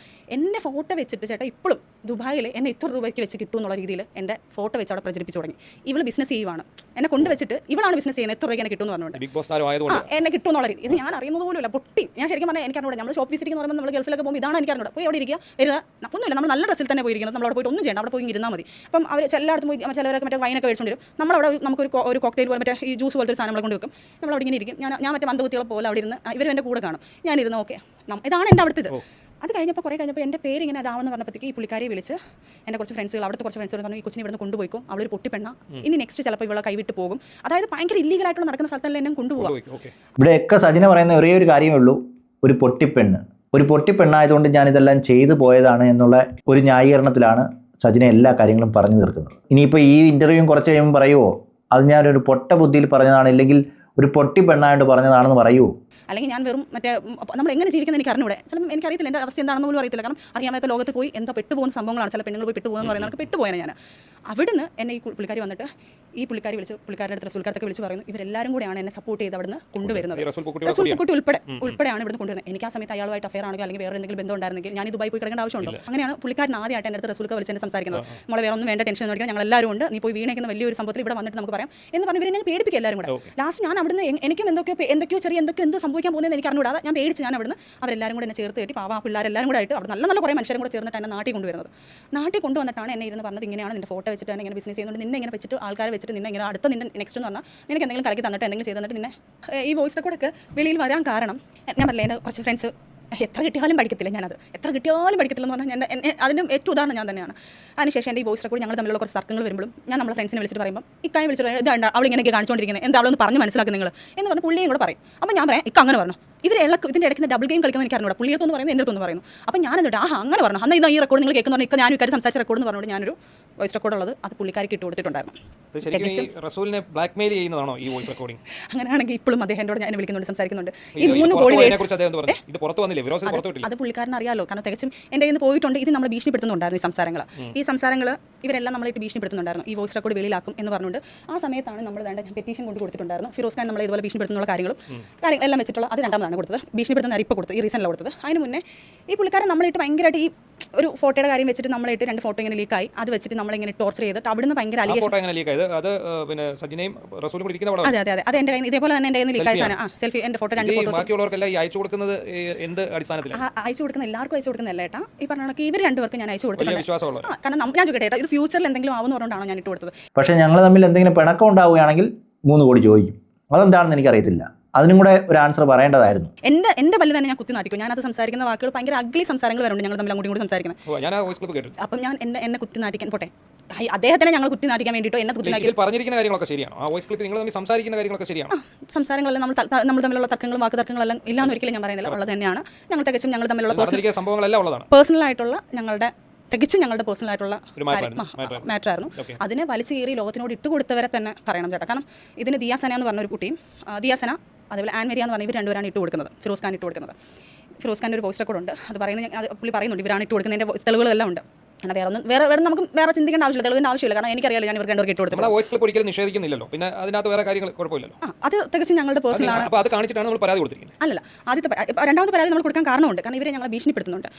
ഈ ദിയാസനയാണെങ്കിലും ദിയാസനയ്ക്ക് നമ്മൾ ഈ എൻ്റെ വോയിസ് റെക്കോർഡ് ഇപ്പം എനിക്ക് ചേട്ടൻ ഒരു വോയിസ് റെക്കോർഡ് ഇട്ട് അത് ഞാൻ മറ്റൊരാൾക്ക് ഇട്ട് കൊടുക്കണമെങ്കിൽ ചേട്ടൻ്റെ അടുത്ത് എന്തെങ്കിലും എനിക്ക് റിവെഞ്ച് മൈൻഡ് ഉണ്ടാവാതെ എന്തായാലും ഒരിക്കലും ഇവിടെ എന്ന് പറഞ്ഞാൽ ദിയാസന എന്ന് പറഞ്ഞ വ്യക്തി എൻ്റെ വീട്ടിൽ വന്നിട്ട് കുറച്ച് ഫ്രണ്ട്സ് എല്ലാം ആയിട്ട് വന്നിട്ട് ബിഗ് ബോസ് കുറച്ച് ടീമുകളായിട്ട് വന്നിട്ട് നമുക്ക് എല്ലാവർക്കും കൂടാടി എന്നൊക്കെ പറഞ്ഞുകൊണ്ട് എല്ലാവരും കൂടെ വന്നിരിക്കാന്ന് പറഞ്ഞു. എൻ്റെ വീട്ടിൽ വന്നു. കാരണം എൻ്റെ അറ്റ്മോസ്ഫിയർ ഭയങ്കര രസമാണ്. ഞങ്ങൾ എല്ലാവരും കൂടെ ട്രിവാൻഡ്രത്ത് ഒരു വീട് എടുത്തിട്ടുണ്ടായിരുന്നു. ഞാൻ ശാസ്ത്രമംഗലത്ത് ഒരു വീട് എടുത്തിട്ടുണ്ടായിരുന്നു. വർക്കിൻ്റെ ഒരു ആവശ്യത്തിന്, കാരണം ഷൂട്ടിന് പോകണം വരണം. അതുപോലെ തന്നെ എനിക്ക് അവിടെ ഒരു ബൊട്ടിക്ക് തുടങ്ങാനുള്ള സംഭവം ഉണ്ടായിരുന്നു. അതിന് വേണ്ടി എടുത്തിട്ട് നല്ല അറ്റ്മോസ്ഫിയർ ഒക്കെ. അപ്പോൾ നമ്മൾ ഇവരൊക്കെ വന്നപ്പോഴത്തേക്ക് ബിഗ് ബോസ് ടീം വന്നപ്പോഴത്തേക്ക് ദിയ പറഞ്ഞിട്ട് ഇവരെ നമുക്ക് എല്ലാവരും കൂടെ കറങ്ങാൻ പോകുന്നതെല്ലാം പറഞ്ഞു. ഞങ്ങൾ എല്ലാവരും കൂടെ പോയി പുറത്തൊക്കെ ഫുഡൊക്കെ കഴിച്ചു. തിരിച്ച് വന്നപ്പോൾ എൻ്റെ അടുത്ത് പറഞ്ഞു നമുക്ക് സജിനയുടെ വീട്ടിൽ പോയി ഇരിക്കാന്ന് പറഞ്ഞു. അപ്പം ശരി എന്ന് പറഞ്ഞ് സ്വാഭാവികമായിട്ട് വന്നിരിക്കുന്ന നല്ല രസമാണെന്ന് 4-5 പേരുണ്ടായിരുന്നു ബിഗ് ബോസിലുള്ള. അതിനകത്ത് ഒരാൾ മാത്രം ദിയയുടെ ഒരു കൂടെ നടക്കുന്ന ഒരു പയ്യൻ. അതും പറഞ്ഞിട്ട് അവരൊന്നും ഞാൻ പിടിച്ചിരുന്നില്ല അതിനകത്ത്. ബാക്കിയെല്ലാം ബിഗ് ബോസിലെ ടീമായിരുന്നു. വന്നു ഇവരെല്ലാവരും നമ്മൾ ഇന്ന് സംസാരിച്ചുകൊണ്ടിരിക്കുമ്പോൾ AC റൂം എവിടെയാണെന്ന് പറഞ്ഞാൽ നമ്മൾ AC റൂമിലോട്ട് കയറുന്നു. ദിയാസന ഒരു കവർ എടുക്കുന്നു, പൊടിക്കുന്നു, കുറേ സാധനങ്ങൾ ചെയ്യുന്നു. അപ്പോൾ തന്നെ ഞാൻ അങ്ങ് ഡെസ്പായി. സത്യം പറഞ്ഞാൽ MDM ആയിരുന്നു അതെടുത്ത് ചെയ്തുകൊണ്ടിരിക്കുന്നത്. ഇത് റീസെന്റ് ഒരു 5 മാസം പോലും 4 മാസം പോലും ആയിട്ടില്ല. അപ്പം റീസെന്റ് നടന്നതാണ്. ഈ പ്രശ്നങ്ങൾക്കൊക്കെ മുന്നെയാണ്. ഇതിനെക്കുറിച്ചൊന്നും പറയുന്നില്ല, കാരണം ദിയാസന തന്നെ ഇനി ഒരു റിപ്ലൈ ആയിട്ട് വരട്ടെ. കാരണം ഒരു സൈഡ് മാത്രം കേട്ടിട്ട് പറയുന്നതിൽ വലിയ അർത്ഥമില്ല. എന്തായാലും ഇതിനെക്കുറിച്ച് ദിയാസന തന്നെ പറയട്ടെ. എടുത്തിട്ട് പൊടിച്ചിട്ട് പുള്ളിക്കാരി എടുത്തിട്ട് ചെയ്യാൻ പോകുന്നു. അപ്പോൾ തന്നെ എൻ്റെ മുഖമൊക്കെ മാറി. മുഖമൊക്കെ മാറിയപ്പോൾ എൻ്റെ അടുത്ത് ചോദിക്കുന്നു. ഇല്ല ആ സമയത്ത് ഞാൻ എൻ്റെ ഷൂട്ടിന് വേണ്ടി മാത്രം എടുത്തിട്ടുള്ള സാധനമാണ്. ഇല്ല, ഞാൻ ആ സമയത്ത് ഒറ്റയ്ക്കേ ഉള്ളൂ. ഷൂട്ടിന് പോകുമ്പോൾ ഞാൻ അവിടെ നിൽക്കും. തിരിച്ച് ഞാൻ ഷൂട്ട് കഴിയുമ്പോൾ ഞാൻ നേരെ പോകും. കാരണം ഹോട്ടൽ റൂമിന്, കാരണം എനിക്ക് ഒരു പൈസ തരുന്നുണ്ട് ഹോട്ടൽ റൂമിന് പകരം എനിക്ക് റൂമിന്. പിന്നെ ഇവിടെ എടുത്തിട്ടിരിക്കുന്നത് എൻ്റെ ഒരു ബൊട്ടിക്കിന് വേണ്ടി സ്റ്റാർട്ട് ചെയ്യാനുള്ള രീതിയിൽ ഞാൻ എടുത്തിരിക്കുന്നത്. അപ്പോൾ ഈ ഷൂട്ടിന് മാത്രമേ ഞാൻ അവിടെ നിൽക്കുള്ളൂ. റൂം മാത്രമേ ഞാൻ സെറ്റ് ചെയ്തിട്ടുള്ളൂ. ആ റൂം താമസിക്കാൻ വേണ്ടിയിട്ട്. ഈ ഹോട്ടൽ റൂമിൽ നിൽക്കുമ്പോൾ എനിക്ക് ബാത്റൂമിലൊക്കെ പോകാൻ ഭയങ്കര കുറച്ച് പ്രശ്നം. ഹോട്ടൽ ബാത്റൂമിലൊക്കെ പോകാൻ കുറച്ച് പേടിയുള്ളതുകൊണ്ട് ഞാൻ അതുകൊണ്ട് ഞാൻ എപ്പോഴും ഒരു പ്രൈവറ്റ് നമുക്ക് ഇതിന് വേണ്ടി എടുത്തിടും. അങ്ങനെ അവരതിൻ്റെ പൈസയും പിന്നെ നമുക്ക് ഇതിൻ്റെ ഒരു പർപ്പസ് ഉണ്ടല്ലോ. അങ്ങനെ ഈ സാധനം വന്നിട്ട് ചേട്ടാ അവിടെ വന്ന് എൻ്റെ അടുത്ത് വന്ന് പുള്ളിക്കാരി ഈ സാധനങ്ങൾ ചെയ്യുക. എനിക്ക് എന്ത് ചെയ്യണമെന്ന് എനിക്കറിയത്തില്ല. ഇറങ്ങി പോകുന്നു പറയാനും പറ്റുന്നില്ല. എനിക്കറിയുള്ളൂ നോ പറയേണ്ട സ്ഥാനത്ത് നമ്മൾ നോ പറയണമെന്ന് പറയുന്നത് സത്യമാണ്. ഞാൻ വല്ലാത്ത ഘട്ടത്തിൽ നിൽക്കും. അപ്പോൾ ഇവരുടെ അടുത്ത് ചോദിക്കുന്നുണ്ട് എന്താ സജിനെ എന്ത് മുഖമൊക്കെ മാറുന്നത്. ഞാൻ പറഞ്ഞില്ല ചെറിയൊരു പ്രശ്നം നടക്കുക. അപ്പോൾ ഞാൻ നിൽക്കാട് കുറച്ച് പ്രശ്നങ്ങൾ നടക്കുമെന്നാണ് ഞാൻ പറഞ്ഞത്. അദ്ദേഹത്തിനോട് തോന്നി ഞാൻ പറഞ്ഞിട്ടില്ല, ആർക്കും ഞാൻ പറഞ്ഞിട്ടില്ല കാര്യങ്ങൾ. എനിക്ക് പേടിയാണ്, കാരണം വലിയൊരു സാധനം കൊണ്ടുവന്ന് എൻ്റെ ചോദ്യം ചെയ്ത് കഴിഞ്ഞാൽ ഞാൻ എന്ത് ചെയ്യും. അങ്ങനെ ലാസ്റ്റ് ഞാൻ ഫോൺ വിളിക്കുന്നതിൻ്റെ പേരും പറഞ്ഞ് വെളിയിൽ ഇറങ്ങും. ഇവരെങ്ങനെ എനിക്ക് പറഞ്ഞ് വിട്ടേ പറ്റത്തുള്ളൂ. അപ്പോൾ ഉടനെ ദിയാൻ്റെ അടുത്ത് പറയുന്നത് സജിന അവരുമായിട്ട് പ്രശ്നങ്ങളൊക്കെ നടന്നിട്ട് നീ രണ്ടെന്ന് കുറച്ച് അങ്ങ് എടുത്ത് തിന്ന് അങ്ങനെ എന്ത് ചെയ്യാനെന്ന് പറഞ്ഞു. ഞാൻ പറഞ്ഞു ദിയ നീ എന്തോ പറഞ്ഞു. ഇപ്പം ഒരു വൈൻ കുടിക്കുന്നതാണോ ഒരു ബിയർ കുടിക്കുന്നതാണോ അല്ല ഇത് ഭയങ്കര സമയം. എന്നെ ദേവി ഇത് നിർബന്ധിക്കരുത് പ്ലീസ് ദിയ എന്ന് പറഞ്ഞിട്ട് ഞാൻ ഫോൺ എടുത്തും ചെവി വെച്ചു ഞാൻ ഇറങ്ങി. കുറേ കഴിഞ്ഞപ്പോൾ ഇവർക്ക് മനസ്സിലായി. ഇവർ പിന്നെ ടെറസിൻ്റെ മേളിൽ കയറി. അവിടെ ഞാനൊരു പെട്ടെന്ന് ഞാൻ കുറേ കഴിഞ്ഞിട്ടാണ് അവിടെ കയറി പോകുന്നതും. എനിക്കത് ഒട്ടും ഓക്കെ ആവുന്നില്ല എന്ന് അവർക്ക് മനസ്സിലായി തുടങ്ങി. അപ്പോൾ പയ്യെ അങ്ങ് ദിയ അങ്ങ് കുറച്ച് കഴിഞ്ഞപ്പോൾ ഇവരെല്ലാവരും പോയി കഴിഞ്ഞ് കുറച്ച് നാളെ എൻ്റെ അടുത്ത് ഞാൻ അങ്ങോട്ട് വിളിക്കാനും പോയിട്ടില്ല. കാരണം എനിക്കതൊരു പേടി സ്വപ്നം പോലെയായിരുന്നു. കാരണം ഇനി എന്തെങ്കിലും വന്നാൽ എൻ്റെ തലയിലോട്ടാവത്തില്ലേ. അല്ല, അതിനുശേഷം പുള്ളിക്കാർക്ക് എൻ്റെ അടുത്ത് റിവെഞ്ച് വരാൻ കാരണം ഇതാണ്. എൻ്റെ അടുത്ത് അതിനുശേഷം പുള്ളിക്കാരി എന്നെ വിളിച്ചിട്ട് പറഞ്ഞു സജിന ഞങ്ങൾ അങ്ങോട്ട് ഒരു ദിവസം വരാൻ വേണ്ടി നിൽക്കുക. ഞങ്ങൾ കുറച്ച് പേരുണ്ട്, ഞങ്ങൾ കുറച്ച് ഫ്രണ്ട്സ് എല്ലാം അങ്ങോട്ട് വരാം. ഞാൻ പറഞ്ഞു ദിയ ഈ വീട്ടിൽ അങ്ങനെയുള്ള കാര്യങ്ങൾ നടക്കത്തില്ല. എൻ്റെ കുഞ്ഞുങ്ങളെ കൊണ്ട് ഞാൻ ഇങ്ങോട്ട് വരാൻ നിൽക്കുക. ഞാനൊരു വർക്ക് തുടങ്ങാൻ വേണ്ടി വെച്ചിരിക്കുന്ന സാധനം. അന്ന് ദിയ വന്നപ്പോഴത്തേക്ക് എനിക്ക് നോ പറയാൻ പറ്റാത്തൊരവസ്ഥയായിപ്പോയി, ഇറക്കി വിടാൻ പറ്റാത്തൊരവസ്ഥയായി. പക്ഷേ ദിയ ചെയ്തത് ഭയങ്കര ഇല്ലീഗൽ കാര്യമാണ്. അപ്പോൾ അവിടെ നിന്നൊരു സ്റ്റേറ്റ്മെൻറ്റ് ദിയ പറയുന്നുണ്ട്, ഇത് കാരണമാണ് ഞാൻ ജീവിച്ചു പോകുന്നതെന്നൊക്കെ പറയുന്നുണ്ട്. ഇത് കാരണമാണ് ജീവിച്ചു പോകുന്നതിന് രണ്ടർത്ഥമുണ്ട്. ഒന്നുകിൽ ഇത് വിറ്റിട്ടാണ് ജീവിച്ചു പോകുന്നതെന്ന് പറയാം, ഇല്ലെങ്കിൽ ഇതുകൊണ്ടാണ് ഞാൻ ജീവിച്ചു പോകുന്നതെന്ന് പറയാം. രണ്ട് രീതിയിലും പറയാം. ഇതിലിനി മൂന്നാമതൊരു രീതി ദിയാസന പറയുമെന്ന് അറിയത്തില്ല. അങ്ങനെ പറയാനേ വഴിയുള്ളൂ എന്നാണ് എനിക്ക് തോന്നുന്നത്. അതായത് അന്നേരം കച്ചവടം കാണുമായിരിക്കും മേ ബി. ഇത് കാരണം എന്ന് പറയുമ്പോൾ നമുക്ക് ചിന്തിക്കാറുള്ളൂ. അപ്പം അന്നേരം എൻ്റെ അടുത്ത് ഇങ്ങനെ പറഞ്ഞിട്ട് ഞാൻ അങ്ങ് പറഞ്ഞു ദിയ റേസ് ഞാൻ ദിയ പ്ലീസ് എന്നെ ദേവി ഇതിനകത്ത് പിടിച്ചത് എനിക്ക് വേറെ എന്തോ ഒക്കെയാണ്, പക്ഷേ ഇതിനകത്തുള്ള കാര്യങ്ങളൊന്നും എന്നെ കണ്ട് ഇതാക്കരുത്, എനിക്ക് പേടി അതിയാന്ന് പറഞ്ഞു. ഇവിടെ എന്നെ അങ്ങ് ചീത്ത വിളിക്കാൻ തുടങ്ങി. മറ്റവളെ ഞാൻ എന്തോ മറ്റേ നീ എന്തോ നല്ല കുഞ്ഞ് കാണിക്കാൻ പോകുന്നു, നീ എന്തോ അതായത് എന്നെ അങ്ങ് എനിക്കറിയത്തില്ല ഏട്ടാ, ഞാൻ എന്തോ ഭയങ്കര കുറ്റക്കാരി പോലെ എന്നെ അങ്ങ് ഭയങ്കര. അപ്പം തൊട്ടേ ആളങ്ങ് തിരിഞ്ഞു കഴിഞ്ഞിട്ടുണ്ട്. അതിന് മുന്നേ അയച്ചു കൊടുത്തതാണ്. പഴയതാണ്, ഇപ്പോഴത്തെ റീസൺ അല്ല, 1 വർഷമൊന്നും ആയിട്ടില്ല. അതായത് ഈ എന്തായാലും ഒരു കുറച്ച് ടൈം ആയിട്ടേ ഉള്ളൂ. ആ ടൈമിൽ തന്നെയാണ് ഈ സംഭവം നടക്കുന്നത്. എനിക്കൊന്ന് 2 മാസം പോലും ആയിട്ടില്ല ഈ സംഭവം നടന്നിട്ടും. 2-3 മാസം പോലും ആയിട്ടില്ല. ആ സമയത്ത് തന്നെയാണ് ഈ സംഭവങ്ങൾ വരുന്നത്. 2-3 മാസം പോലും ആയിട്ടില്ല. എനിക്കറിഞ്ഞൂടെ ഡേറ്റുകളൊന്നും എനിക്ക് ഓർമ്മയില്ല. ഡേറ്റുകൾ ചിലപ്പോൾ ഏതെങ്കിലും പോസ്റ്റുകൾ നോക്കുമ്പോഴായിരിക്കും അറിയുന്നത്. അതിന് ശേഷമാണ് ഈ സംഭവങ്ങൾ വരുന്നത്, ഈ വോയിസ് റെക്കോർഡ് ഇടുന്നതും അതിന് മുന്നേ ആയിരുന്നു ഈ സാധനങ്ങളെല്ലാം ഇടുന്നതും. ഇത് അവരുടെ കയ്യിലുണ്ട്. ഇത് ദിയയ്ക്ക് ഇട്ട് കൊടുത്ത സാധനമല്ല, ഞാൻ ആൻമേരിക്ക് ഇട്ട് കൊടുത്ത സാധനമാണ്. ആൻമേരിയെ ദിയയ്ക്ക് ഇട്ട് കൊടുത്തത്. എന്തായാലും ദിയാസനയൊക്കെയാണ് ഈ വോയിസ് റെക്കോർഡ് പുറത്തുവിട്ടെന്നാണ് പറയുന്നത്. അവിടെയൊക്കെ ഫിറോസ് ഖാൻ 17 വയസ്സുകാരിയായ ഒരു പെൺകുട്ടിയെ പീഡിപ്പിച്ചു എന്ന തരത്തിലുള്ള വാർത്തയും വന്നിരുന്നു. വാർത്തയല്ല, അത് സജിന തന്നെ പറഞ്ഞതാണ്, കേസ് കൊടുത്തു എന്നൊക്കെയാണ് പറഞ്ഞത്. എന്നാൽ ആ ഒരു വീഡിയോ ഡിലീറ്റ് ചെയ്യാൻ വേണ്ടി ഫിറോസ് ഖാൻ സജിനയെ വിളിക്കുന്നതായിട്ടുള്ള ഒരു വോയിസ് റെക്കോർഡും പുറത്തു വിടുന്നുണ്ട്. അതിൽ ഫിറോസ് ഖാൻ കുറ്റമൊന്നും സമ്മതിക്കുന്നില്ല, എന്നാലും എന്തൊക്കെയോ കള്ളത്തരങ്ങൾ നടക്കുന്നുണ്ട് എന്നുള്ളത് വ്യക്തമാണ്. ഒരുപക്ഷെ ഏതാണ് സാഹചര്യം, എന്താണ് നടന്നതെന്ന് നമുക്കറിയില്ല. ഒരു കാര്യം പറയാം, ഫിറോസ് ഖാൻ പറഞ്ഞ കഥ കേട്ടിട്ട് ഈ കഥ കേൾക്കുകയാണെങ്കിൽ ഒട്ടും കൺവിൻസിങ് ആവത്തില്ല. ഫിറോസ് ഖാൻ ചെയ്തതാണ് ശരിയെന്ന് നമുക്ക് തോന്നിപ്പോകും. ആ ഒരു തോന്നലാണ് ഈ ഇൻ്റർവ്യൂവിൻ്റെ കമൻറ്റ് ബോക്സിലും നമ്മൾ കണ്ടത്. ഇനി നിങ്ങൾക്ക് എന്താണ് തോന്നിയെന്ന് നിങ്ങൾ പറയുക. ഈ വീഡിയോ ഇവിടെ നിർത്തുന്നു. അടുത്ത വീഡിയോയുമായി കാണുന്നവരേക്കും ഓക്കെ ബൈ, സീ യു.